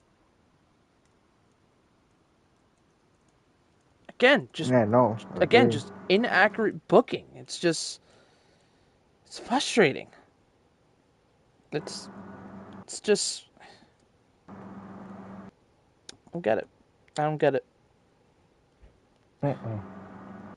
Me neither. I really don't. And we're just concerned. As I said before, we are just concerned WWE fans at this point. Trying to stay active, not only active, but fans of a company that we've loved since young. Since I was 10 years old, I've loved WWE. 10 years old. I'm already 23 years old and still watching wrestling. I'm gonna be goddamn 24 in June. I'm still an active wrestling fan. Hell, I'm trying to go to Full Gear, hopefully in November. I'm trying to go to Full Gear. Which is crazy to think. It's like, oh yeah, would you want to try to go to MSG to see Cena's last appearance? I mean, it would be cool, but like the pricing for that is outrageous. It's too much. It's too much. I paid almost $475 to go to Raw. Luckily, Raw that night was cooking. Raw had great matches. They had the tornado tag with LWO. They had the cage match. And they had an EO segment, which was fucking peak with Bianca. That was great. But if they didn't have that, I'd be like, I just got scammed. Yep. But you lucky Raw was a good product at the time, so you get a pass. Yep. And same for SummerSlam as well. SummerSlam Night 2 could have been a disaster. Like, really the only thing that was, like, disappointing, but it's not their fault because of the way the match was placed. was Becky and Lyra. We didn't get the best part of the series, but I was like, it's okay. It was cool to see Lyra though. And then Jacob and Solo's match, again, just kind of decent, but like not the definitive Jacob match that I wanted. I mean, again, so much aura. Mans came out with the wolf mask. Yeah. Well, we had to like go grab food and shit, and we are like, oh shit, Jacob's on. So we had to rush, Yeah. grab our food, dip, get back to the seat so we can record Jacob. And even though we didn't get the beginning of the entrance, this man has so much aura. This man Jacob has so much fucking aura. It's ridiculous. This dude has aura on top of aura. It's like Roman type aura. I will say right now, he's got a really interesting story with Drew McIntyre. He really does. That is the one thing I will give WWE. They got an interesting story with Drew and Jacob before Drew goes away to. He's gonna go film a movie. Basically, he got a movie role coming up, so they can have a nice story before Drew takes a nice break. But goddamn, like that's like me scraping down the bottom of the barrel. That's how bad it is. Oh my god, Jesus. Yeah, for real. So next point I have, and this is the one we kind of touched on a little bit, but I didn't quite. And I'm gonna specifically topic someone for this one. Not let a younger talent grow. The Carmelo Hayes effect. Oh boy. Oh boy. Okay. What do I mean by this? When younger talents start in NXT, they shine. Julia, Stephanie, Lola right now, Jada right now, Lash right now. And I was scared for Lash when her partner left. I was like, oh, what are they going to do with Last Legend? And now she's starting to get her flowers. You got Tatum still. You bring back Shawn Spears, a former star, to Perfect 10. Yep. To help. So, when I say younger talent not getting enough love, I don't mean it in an NXT way, because in NXT, Shawn is representing that. Shawn gave the keys to Oba.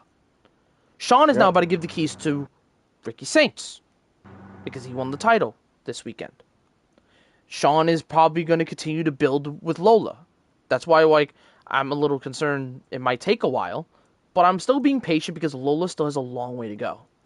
So I could be fine with the loss here, but it would have just been a nice moment. It's just they don't take advantage of the hot hand as much anymore. But listen, I'd rather have that because it's at least an interesting matchup than fucking main roster. Like, it's sad out here. Hell, Javon Evans is a great example of this. Even though he lost the same game for the U.S. title, brother, they had the best match probably the whole week with the main roster. Like the only other match that was like kind of like what was it? That like on Dynamite that I absolutely enjoyed, even though like I said I really enjoyed Dynamite, was Brodito versus GOA. That is tag team wrestling at its finest. Something WWE should look at. Just saying. Just a fact. But my point is yeah, literally NXT is letting these young stars grow into literal superstars. So Ruka is superstar potential. Zarya, superstar potential. Lola, superstar potential. Oba, definitely superstar potential. And Ricky Saints, also superstar potential. And Javon as well. They're building them into monster stars. But it's like when they go to the main roster, they lose everything. And Carmelo Hayes is a great example of that. I don't know if Manny remembers this. Carmelo Hayes was the second overall pick in the WWE draft by Nick Aldis. Yep. And I was like, holy shit, bro. They're about to put a rocket on this dude. He's getting picked second overall over guys like Roman and Drew and LA Knight. Like, holy, like they got plans for this dude. Like, hold on now. They got plans. And guess what he did that same night? He fought Cody Rhodes for the world title or non-title. They gave him the Cody Rhodes rub immediately. I was like, oh, this dude's gonna be a future champion. Oh my god, this man Melo has so much potential. Holy shit. And it was looking good before an unfortunate release. Andrade left. They had one of the best of sevens I've seen in a very, very, very long time. Yep. Like, Match 1 through like 5 were fucking bangers. 6 and 7 was a little questionable because of the decision, but Yep. I still say it was still pretty solid. It's pretty good. But like the beginning 3-4 matches, oh my god, it was just cooking every week. It was ridiculous. They were cooking up bangers on SmackDown every fucking week. It was crazy work. Crazy work. I was like, this dude got potential. And then Melo cooled off a bit. To be expected. Things happen. You know how it is. Yep. Then he joins Miz, and I'm like, oh, Miz tag team? Interesting. Melo to Miz. And they were pretty funny. I was like, okay, this could be a cool tag team. Maybe win the tag titles. Maybe be in contention for the tag titles. And, like, Melo was looking good in the beginning of the year because he actually won the Battle Royale, the Andre the Giant Memorial Battle Royale. Absolute right choice. I was like, hell yeah. Nice little booster for Melo. Yep. And it didn't go anywhere. He cooled off again. He got off TV for some fucking reason. Not hurt, by the way. Just no plans. And he even had to start a We Want Melo trend just to get him back on TV. Again, not his biggest cross, but he had to do a We Want Melo to get back on TV. And now it's like, I'm like, he's about to break with The Miz. Maybe it goes better, but it's like, I don't got as much confidence about it. I'm like, and also, that also sucks because that's another tag team that we lose. We lost Andrade and Ray, and now we lost Miz and Melo. Because we need tag teams to go after the Wyatts other than the Profits. We don't even have Motor City Machine Guns not even on TV. Fraxium are barely getting on TV right now, which makes me fucking sad. They should be on TV every week, killing it. How they started. Unless they're hurt or whatever, then that's different. They are not, because they wrestled. Who the fuck did they wrestle? Oh, they wrestled Melo to Miz. Yeah. A couple weeks ago, and they're not hurt. Yep. They're just not getting booked. Motor City Machine Gun, same thing. Not hurt, not injured. They're just not wrestling. Like it's sad because the tag division was one of the best things about SmackDown, and now it's kind of had a halt almost. And that's not because nothing against the Wyatts. I mean, they take a lot of time to build their stories and everything. But other than like the potential maybe Street Profits breakup, which I mean it could be exciting because I've always wanted Montez to go by himself. I think Montez is an incredible talent. Like that dude has single star written all over him. But I'm sad it might be another New Day situation where they break up and it does just they don't do nothing with him. Like I've lost so much hope in these letting them go singles vibes. It's gotten to that point where like I don't even know if Montez by himself is gonna work. Even though I know he's super charismatic, super talented. I just don't know. So that's how I feel about WWE not letting their younger talent thrive. Like Carmelo Hayes and Julia are two great examples of this.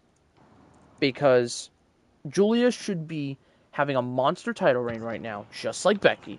Monster title reign, defending it every week, getting new challengers, and then when we find the right opponent, boom, have Julia drop it. Yeah. And then let Julia go to a bigger title.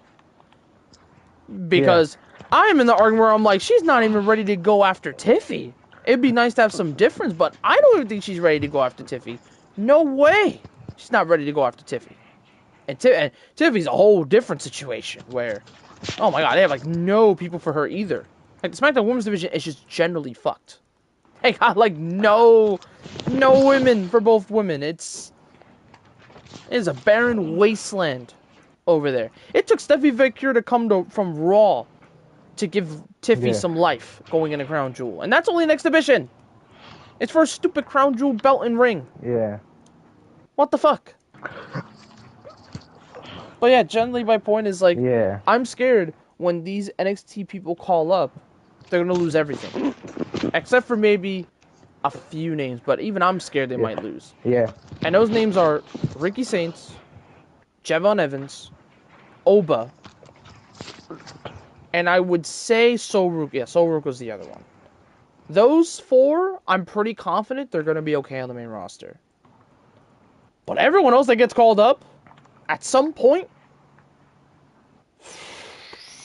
I don't got a lot of hope for the rest of them. I do, and I hate to say it, but I really don't. Like, the Calling is a great example. Like, that just screams of a team that might get Loki released. And I hate to say that because I hate that for all teams, Yeah. but it just screams like WWE won't have any interest in Tatum, any interest in Spears and Izzy. JC Jane, same thing. When she gets called up, whenever that happens, I don't expect much from her either. And she's the NXT Women's Champion right now, but I don't expect much from her either. Oh, actually, Jordan Grace was the other one that they've already had in the main roster. I could see her doing well. Forgot about Jordan Grace. Yeah. And Blake Monroe as well. I was the same. Blake Monroe is also going to be okay. But other than those names, everyone else in NXT, when you get called up to the main roster factory, bro, I got no hope for any of y'all. And I hate to say it, but I got no hope for y'all. Dark State, I got no hope for y'all. I love y'all Yeah. boys, but y'all got no hope. I'm sorry. When y'all get called up, Yeah. it's a scary time for y'all. Scary. Yes, it is.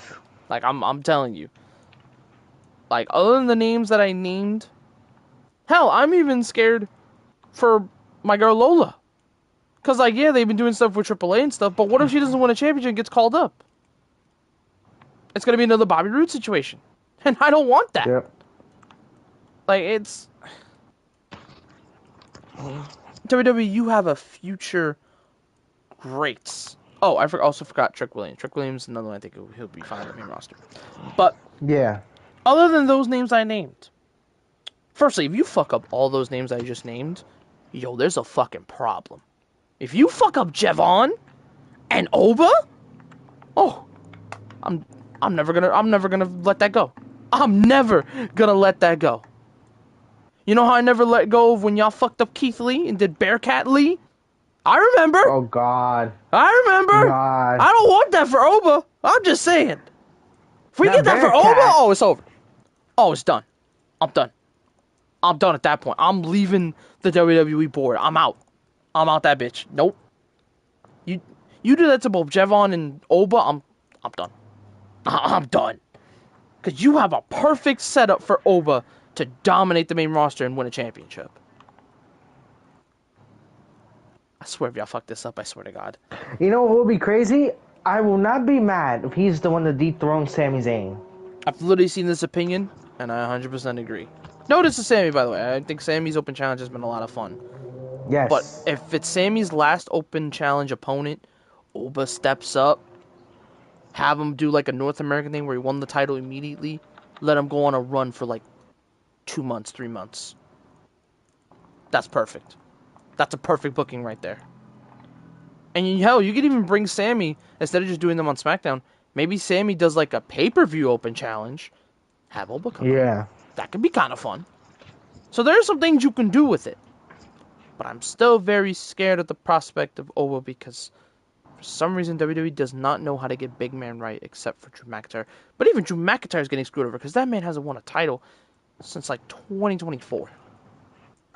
Yeah. Yeah, for real. Over 2 years, Drew hasn't won. I saw the post you sent me where he's like, Drew getting screwed over. Yeah, the last title he won was in front of nobody. 238 days. No fans. Crazy work. Crazy work. It's insane. If Drew never wins this title, I'm be fucking sad as well. So in general, yeah, them not letting, like I said, because like I said, I'm telling you now, WWE, you're gonna regret this. When the Rollins goes away, when the Roman goes away, when Jay and Jimmy and Cody and all those like bigger guys, like Randy when he retires, when Drew calls it, when all those dudes go away, and you got no young stars built up, or a lot of them are in different companies, it's not gonna be a good look. It's not gonna be growth. It's gonna be a net loss. Because you're expecting the dudes at NXT to be called up and be future WrestleMania main eventers other than Braun Breaker and Bronson Reed. And both those two came from NXT. I'm just saying. That's like the only person on Raw that I'm like, hey, that dude's gonna be a future WrestleMania main eventer. And Bronson Reed could be a future like mid-Carter potential world champion contender. But other than those two, everyone else, especially guys like Carmelo Hayes. If I see Carmelo gets released, I'm not gonna be surprised. Hate to say it. Hate to say it. Yeah. I'm gonna be No, sad, I won't be neither. but I'll be like, come on, bro. Yeah, I'll be just surprised. All honesty with that. But I mean, yeah, it's only a matter of time. But we'll just see what happens, cause yeah, time will tell what happens. You know, Time will tell what happened with the young talent. I agree. time will tell. So there are 3 more points, but like I said, this one I'm gonna zoom by, and then I'll get to the other ones. High ticket prices I also put on here. We talked about that earlier, so we can scratch that one off. These are 2 that I 100%. These are the last 2 points. These are the 2 I absolutely agreed, and then I'll do my final statement. State of WWE 2K games and DLC. Oh boy! Oh, I've been wanting to talk about this one for a minute. Oh boy. What happened to the game that I love? What happened to just fun, mindless wrestling games? Really? Okay. Like I said, when it comes to graphics, that's one thing 2K gets absolutely right every year. The models, except for a few models, are usually spot on. Now, that's one thing I cannot take away from 2K's graphic designer team. They know how to get models. They got that like technology. It's great. Yep. And hell, even when they do DLC, bro, Penta has one of the best looking models in the game this year. Fantastic model. And his moveset is sick too.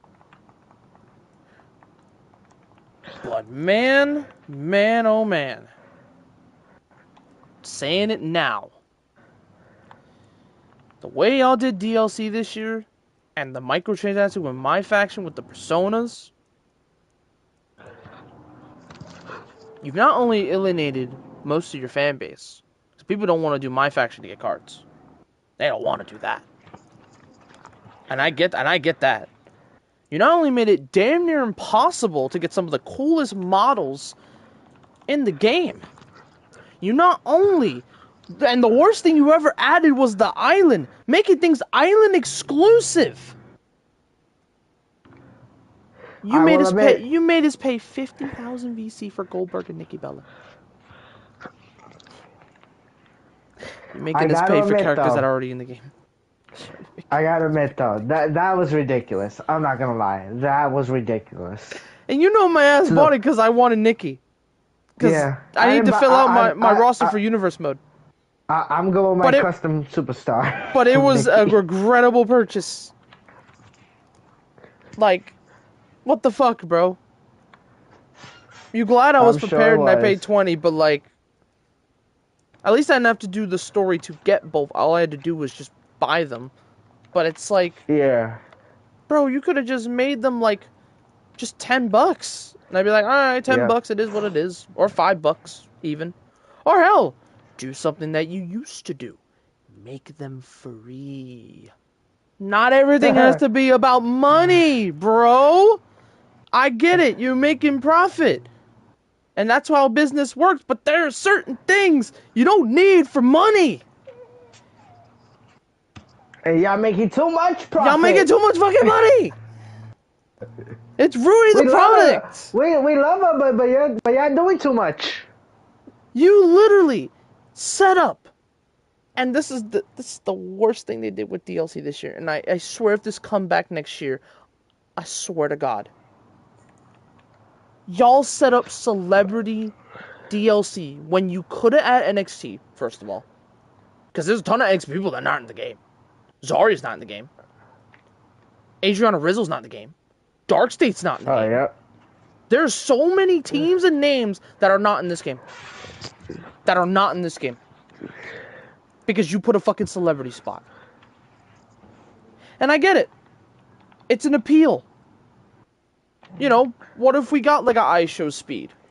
I don't mind. I actually don't mind Ice Show Speed. I think he's just a genuine wrestling fan. And I think he's just a cool dude. That'd be a cool DLC to have. Or Kai Cenat. That's another one. I don't mind that.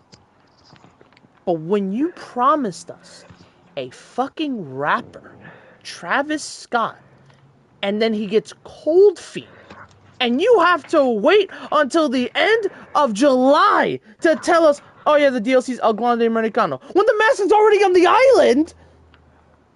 Crazy. What the fuck are we doing? And don't even get me started on adding 3 NBA stars. Don't get me wrong. I love the NBA. Oh, no. But, like, you could have added Saria, Dark State, Adriana Rizzo. Like... The full version of the whatchamacallit, of the family. The Angelo family. You could have gave us Joe Hendry. You teased the logo in the DLC reveal and said, no, he's not in there. What? You have the partnership with TNA. Use it. Yeah. And you teased us with Abyss. Which, again, very happy we got the Abyss and we got the music. But the hell? Yep. You gave Abyss in the most boring pack other than him and Khali. And don't get me wrong, like, the NBA stars are fun to play with. They added a cool weapon in the basketball, which is hilarious. Yeah. But they're not wrestlers. They're like, other athletes. They're other athletes. And yes, the one exception I'll give you, because he has wrestled a match at least, is Shaq. I'll give you that. Because he did wrestle a match. Wasn't with your company. Well, he did fight Big Show in the Battle Royale. But it wasn't actually like a full-fledged match. Wasn't the other company. I'll still allow it because he did wrestle. But Tyrese Halliburton and all Jalen Brunson and Tyrese Halliburton did was a face-off. They didn't touch each other. They didn't wrestle. Yeah. Like I said, happy for Tyrese because, you know, he's a genuine fan. Like, he genuinely loves the product. He loves the product. He loves wrestling. Happy for him. But taking up 3 slots that could have been wrestlers?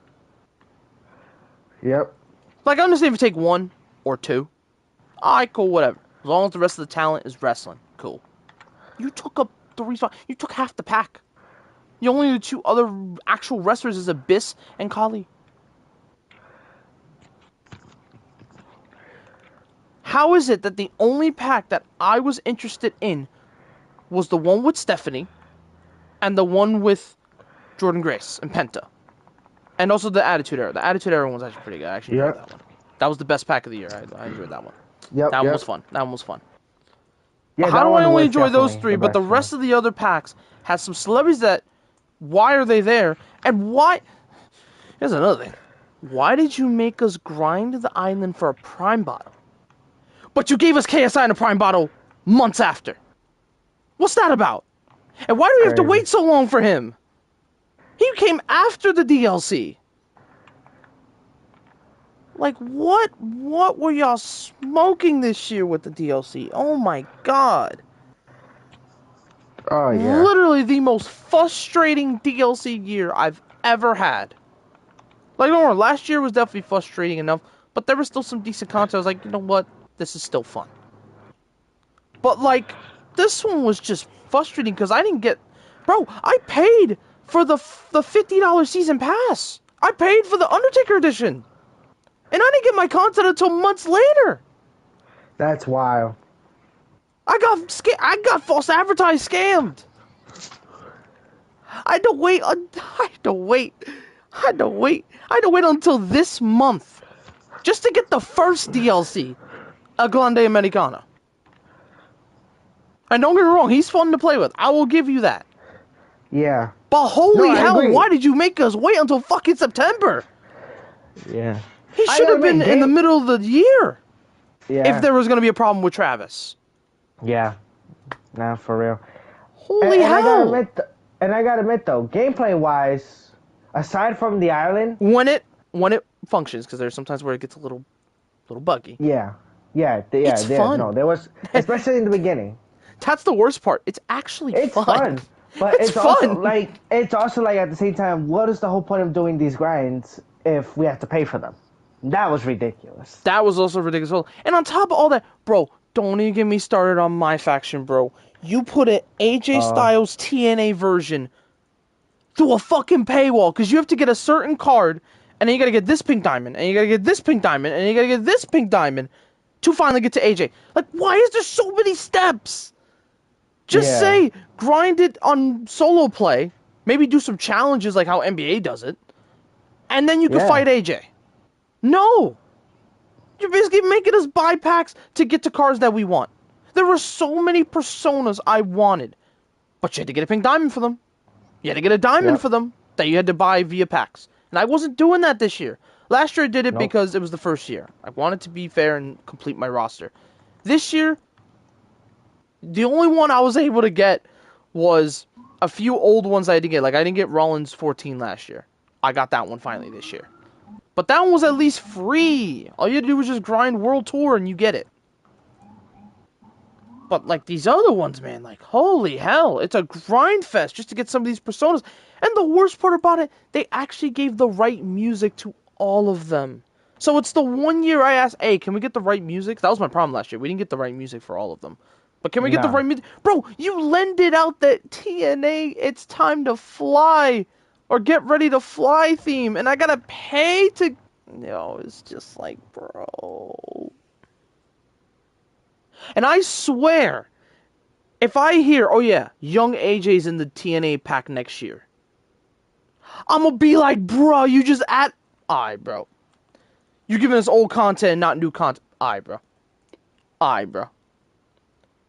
If you're gonna put TNA AJ in the DLC, he better have different gear. If he doesn't have different gear and you just give us the same dude, I'm gonna be fucking heated.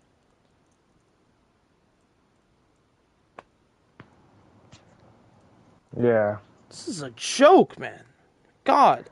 I gotta admit though, like there was some positives with WWE, but there's been a lot of negatives. I feel like definitely, I will admit, one of the biggest negative for me was DLC. DLC, I think, was definitely DLC the biggest personas in my negative. faction. That was literally... Yeah. And the island exclusive shit for Creator Cause. That Yes. was Yeah. fucking evil. Oh my Yeah. god, bro. I felt so bad for so many creators. Holy shit, Yeah. bro. Oh my god. Like, Jesus Christ. Oh my god, I feel so bad for all of them. Like, all of them couldn't make new gears because all was exclusive to the island. Like, what? Like, what?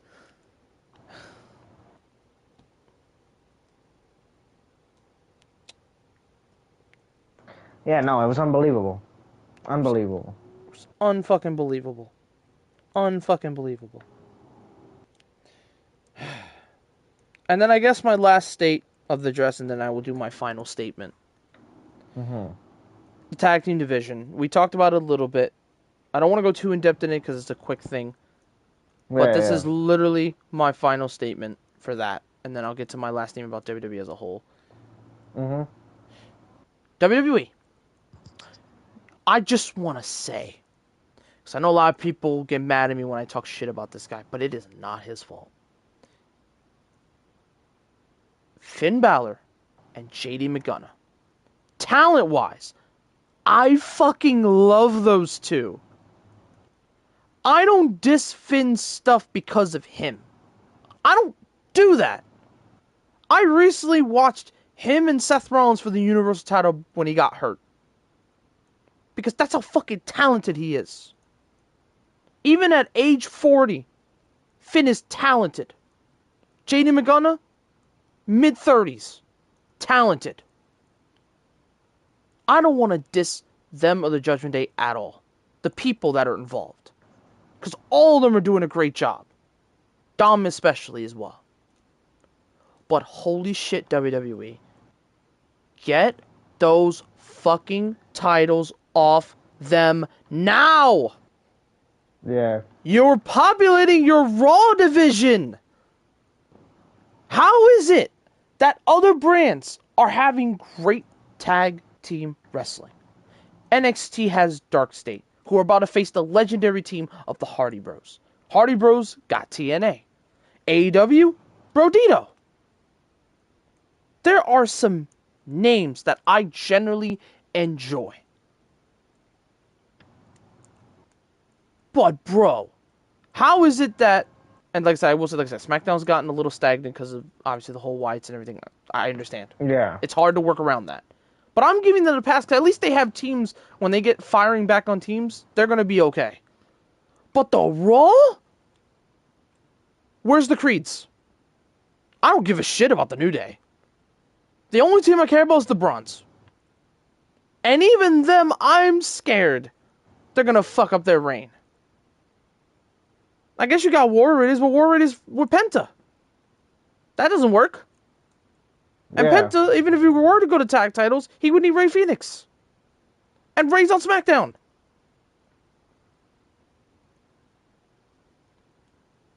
Get those titles off the Judgment Day now.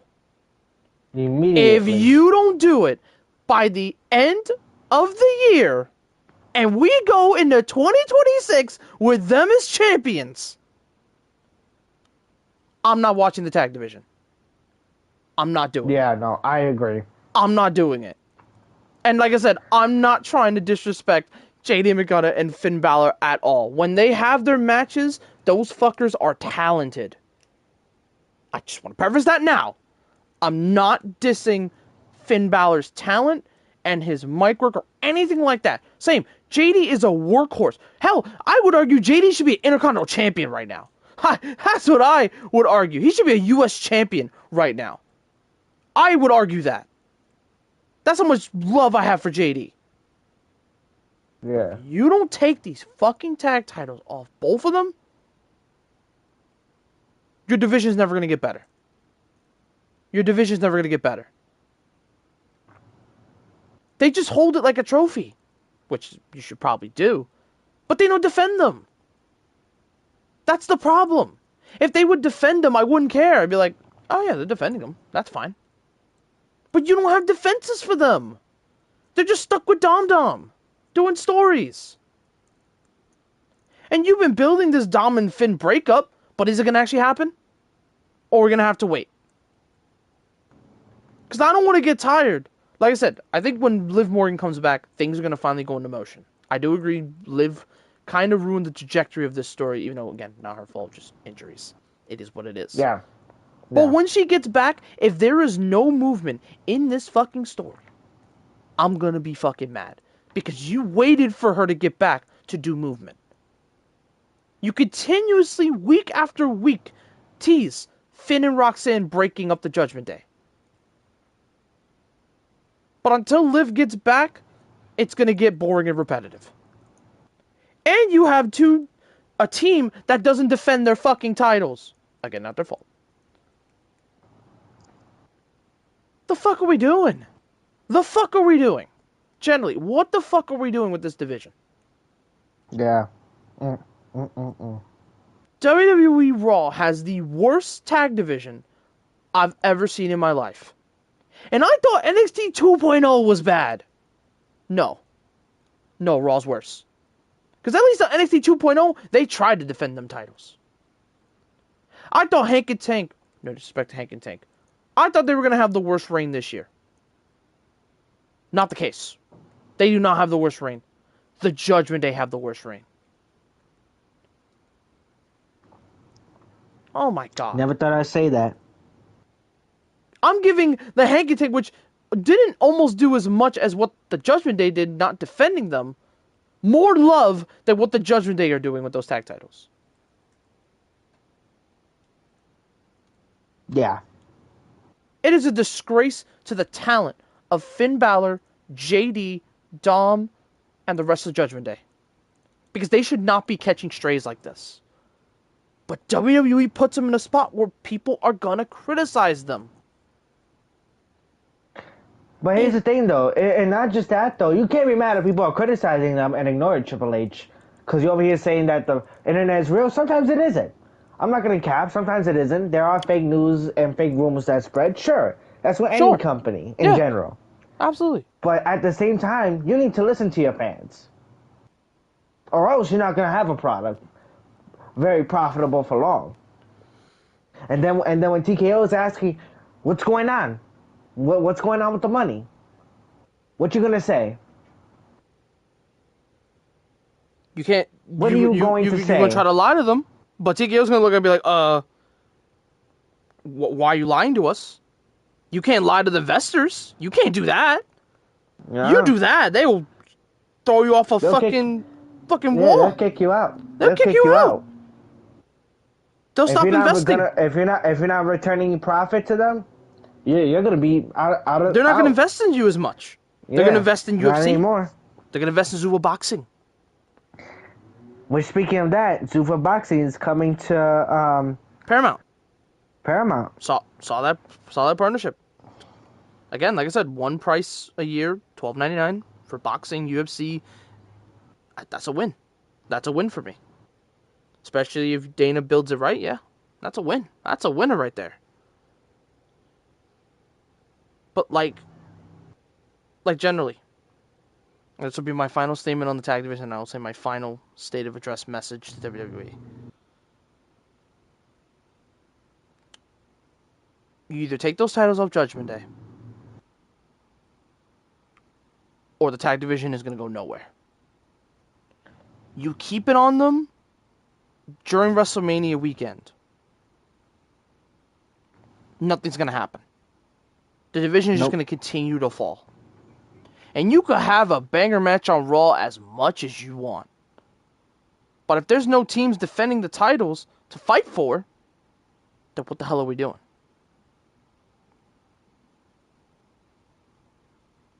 It's just the truth.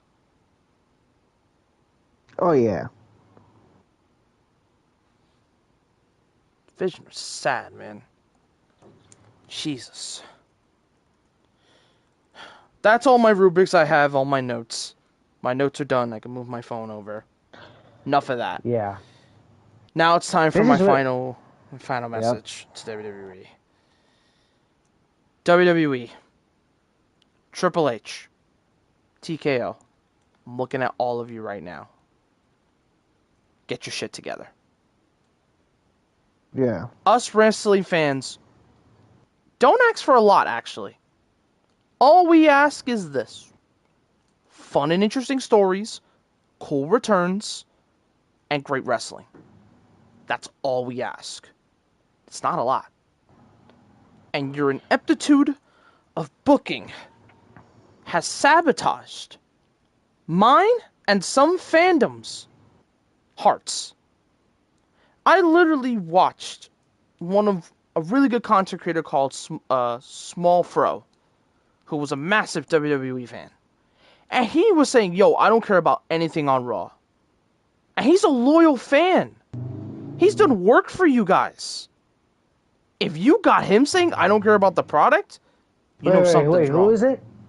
Small Fro Afro. He was part of the Vibe group with like BDE and others. Oh, okay. Oh, okay. You even got my guy BDE who's doing wrestling right now. Even Chris Danger being like, I don't care about WWE. I don't care.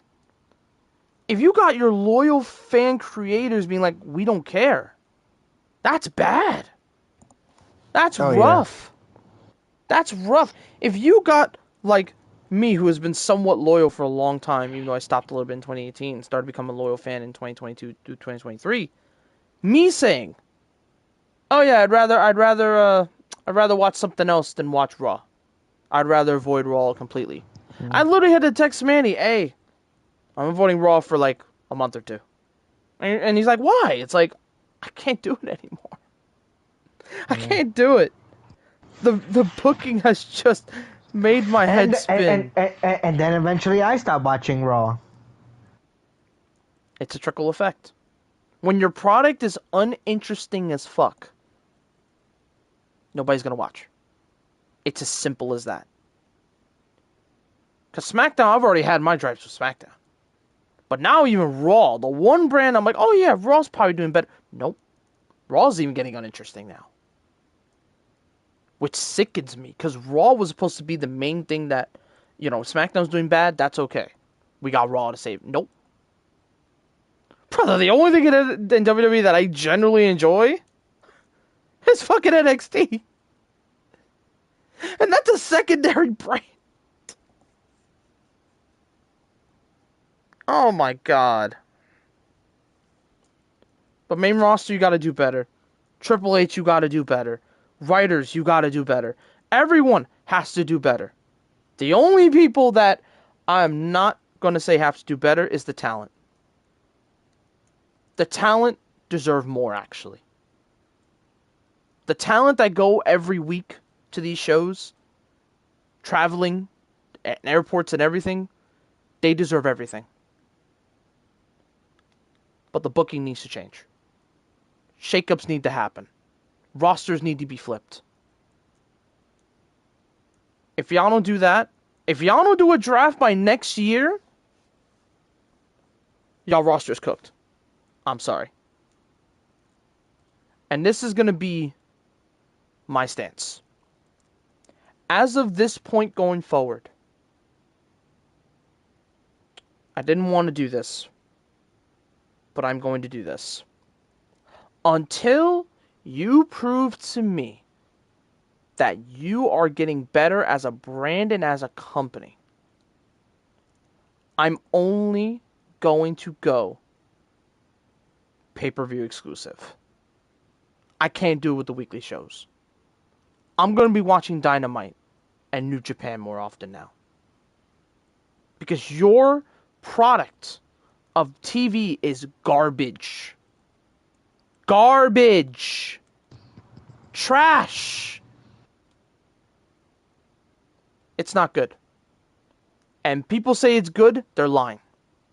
I hate to say it. If you say this product is good, you're lying.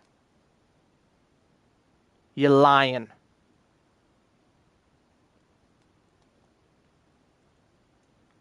You've literally lost the fun in wrestling, WWE. All you do is profits. You put advertisements everywhere. That's all you do. You got us paying $30 a month for ESPN when you could have just moved it to Netflix? The fuck is that? The fuck is that? I'd rather have a HBO subscription and pay $40 for one pay-per-view and get my money's worth than pay $30 a month for ESPN. Who the fuck is doing that? Everyone's getting VPNs.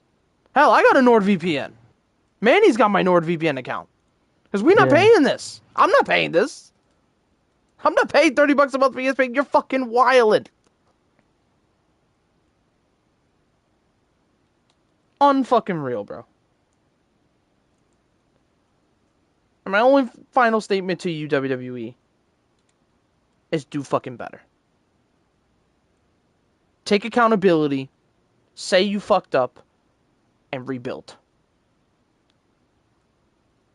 And I'm going to give you until WrestleMania season to fix it.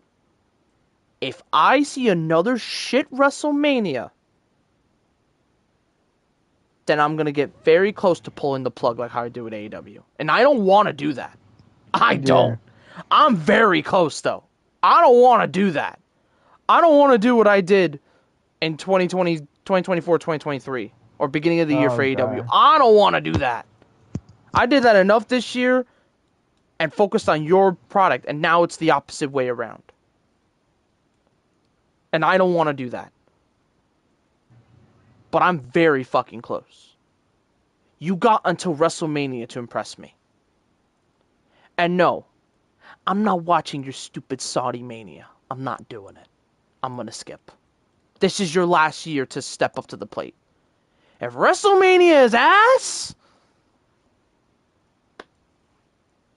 I'm going to reconsider watching. Yeah. You got until Mania to impress me.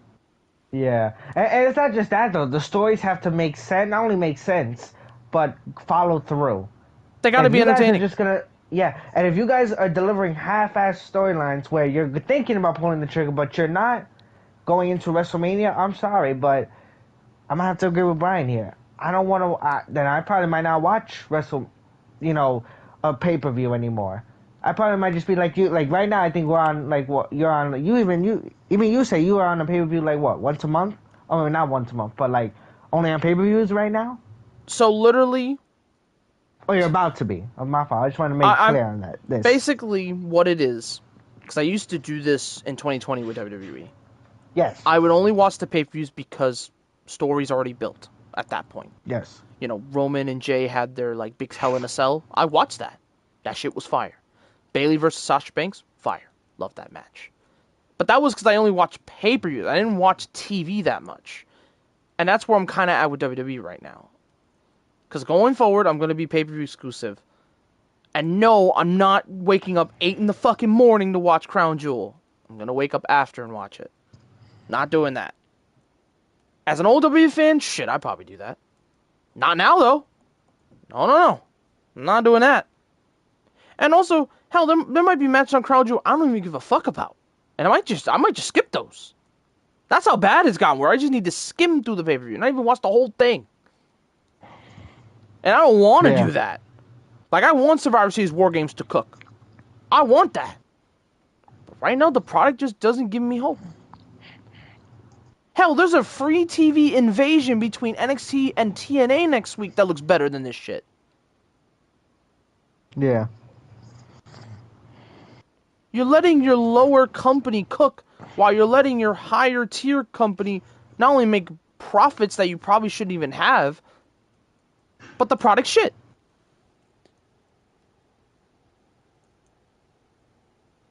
Y'all doing it for greed. That's literally what it is. Y'all doing it for greed. Yep.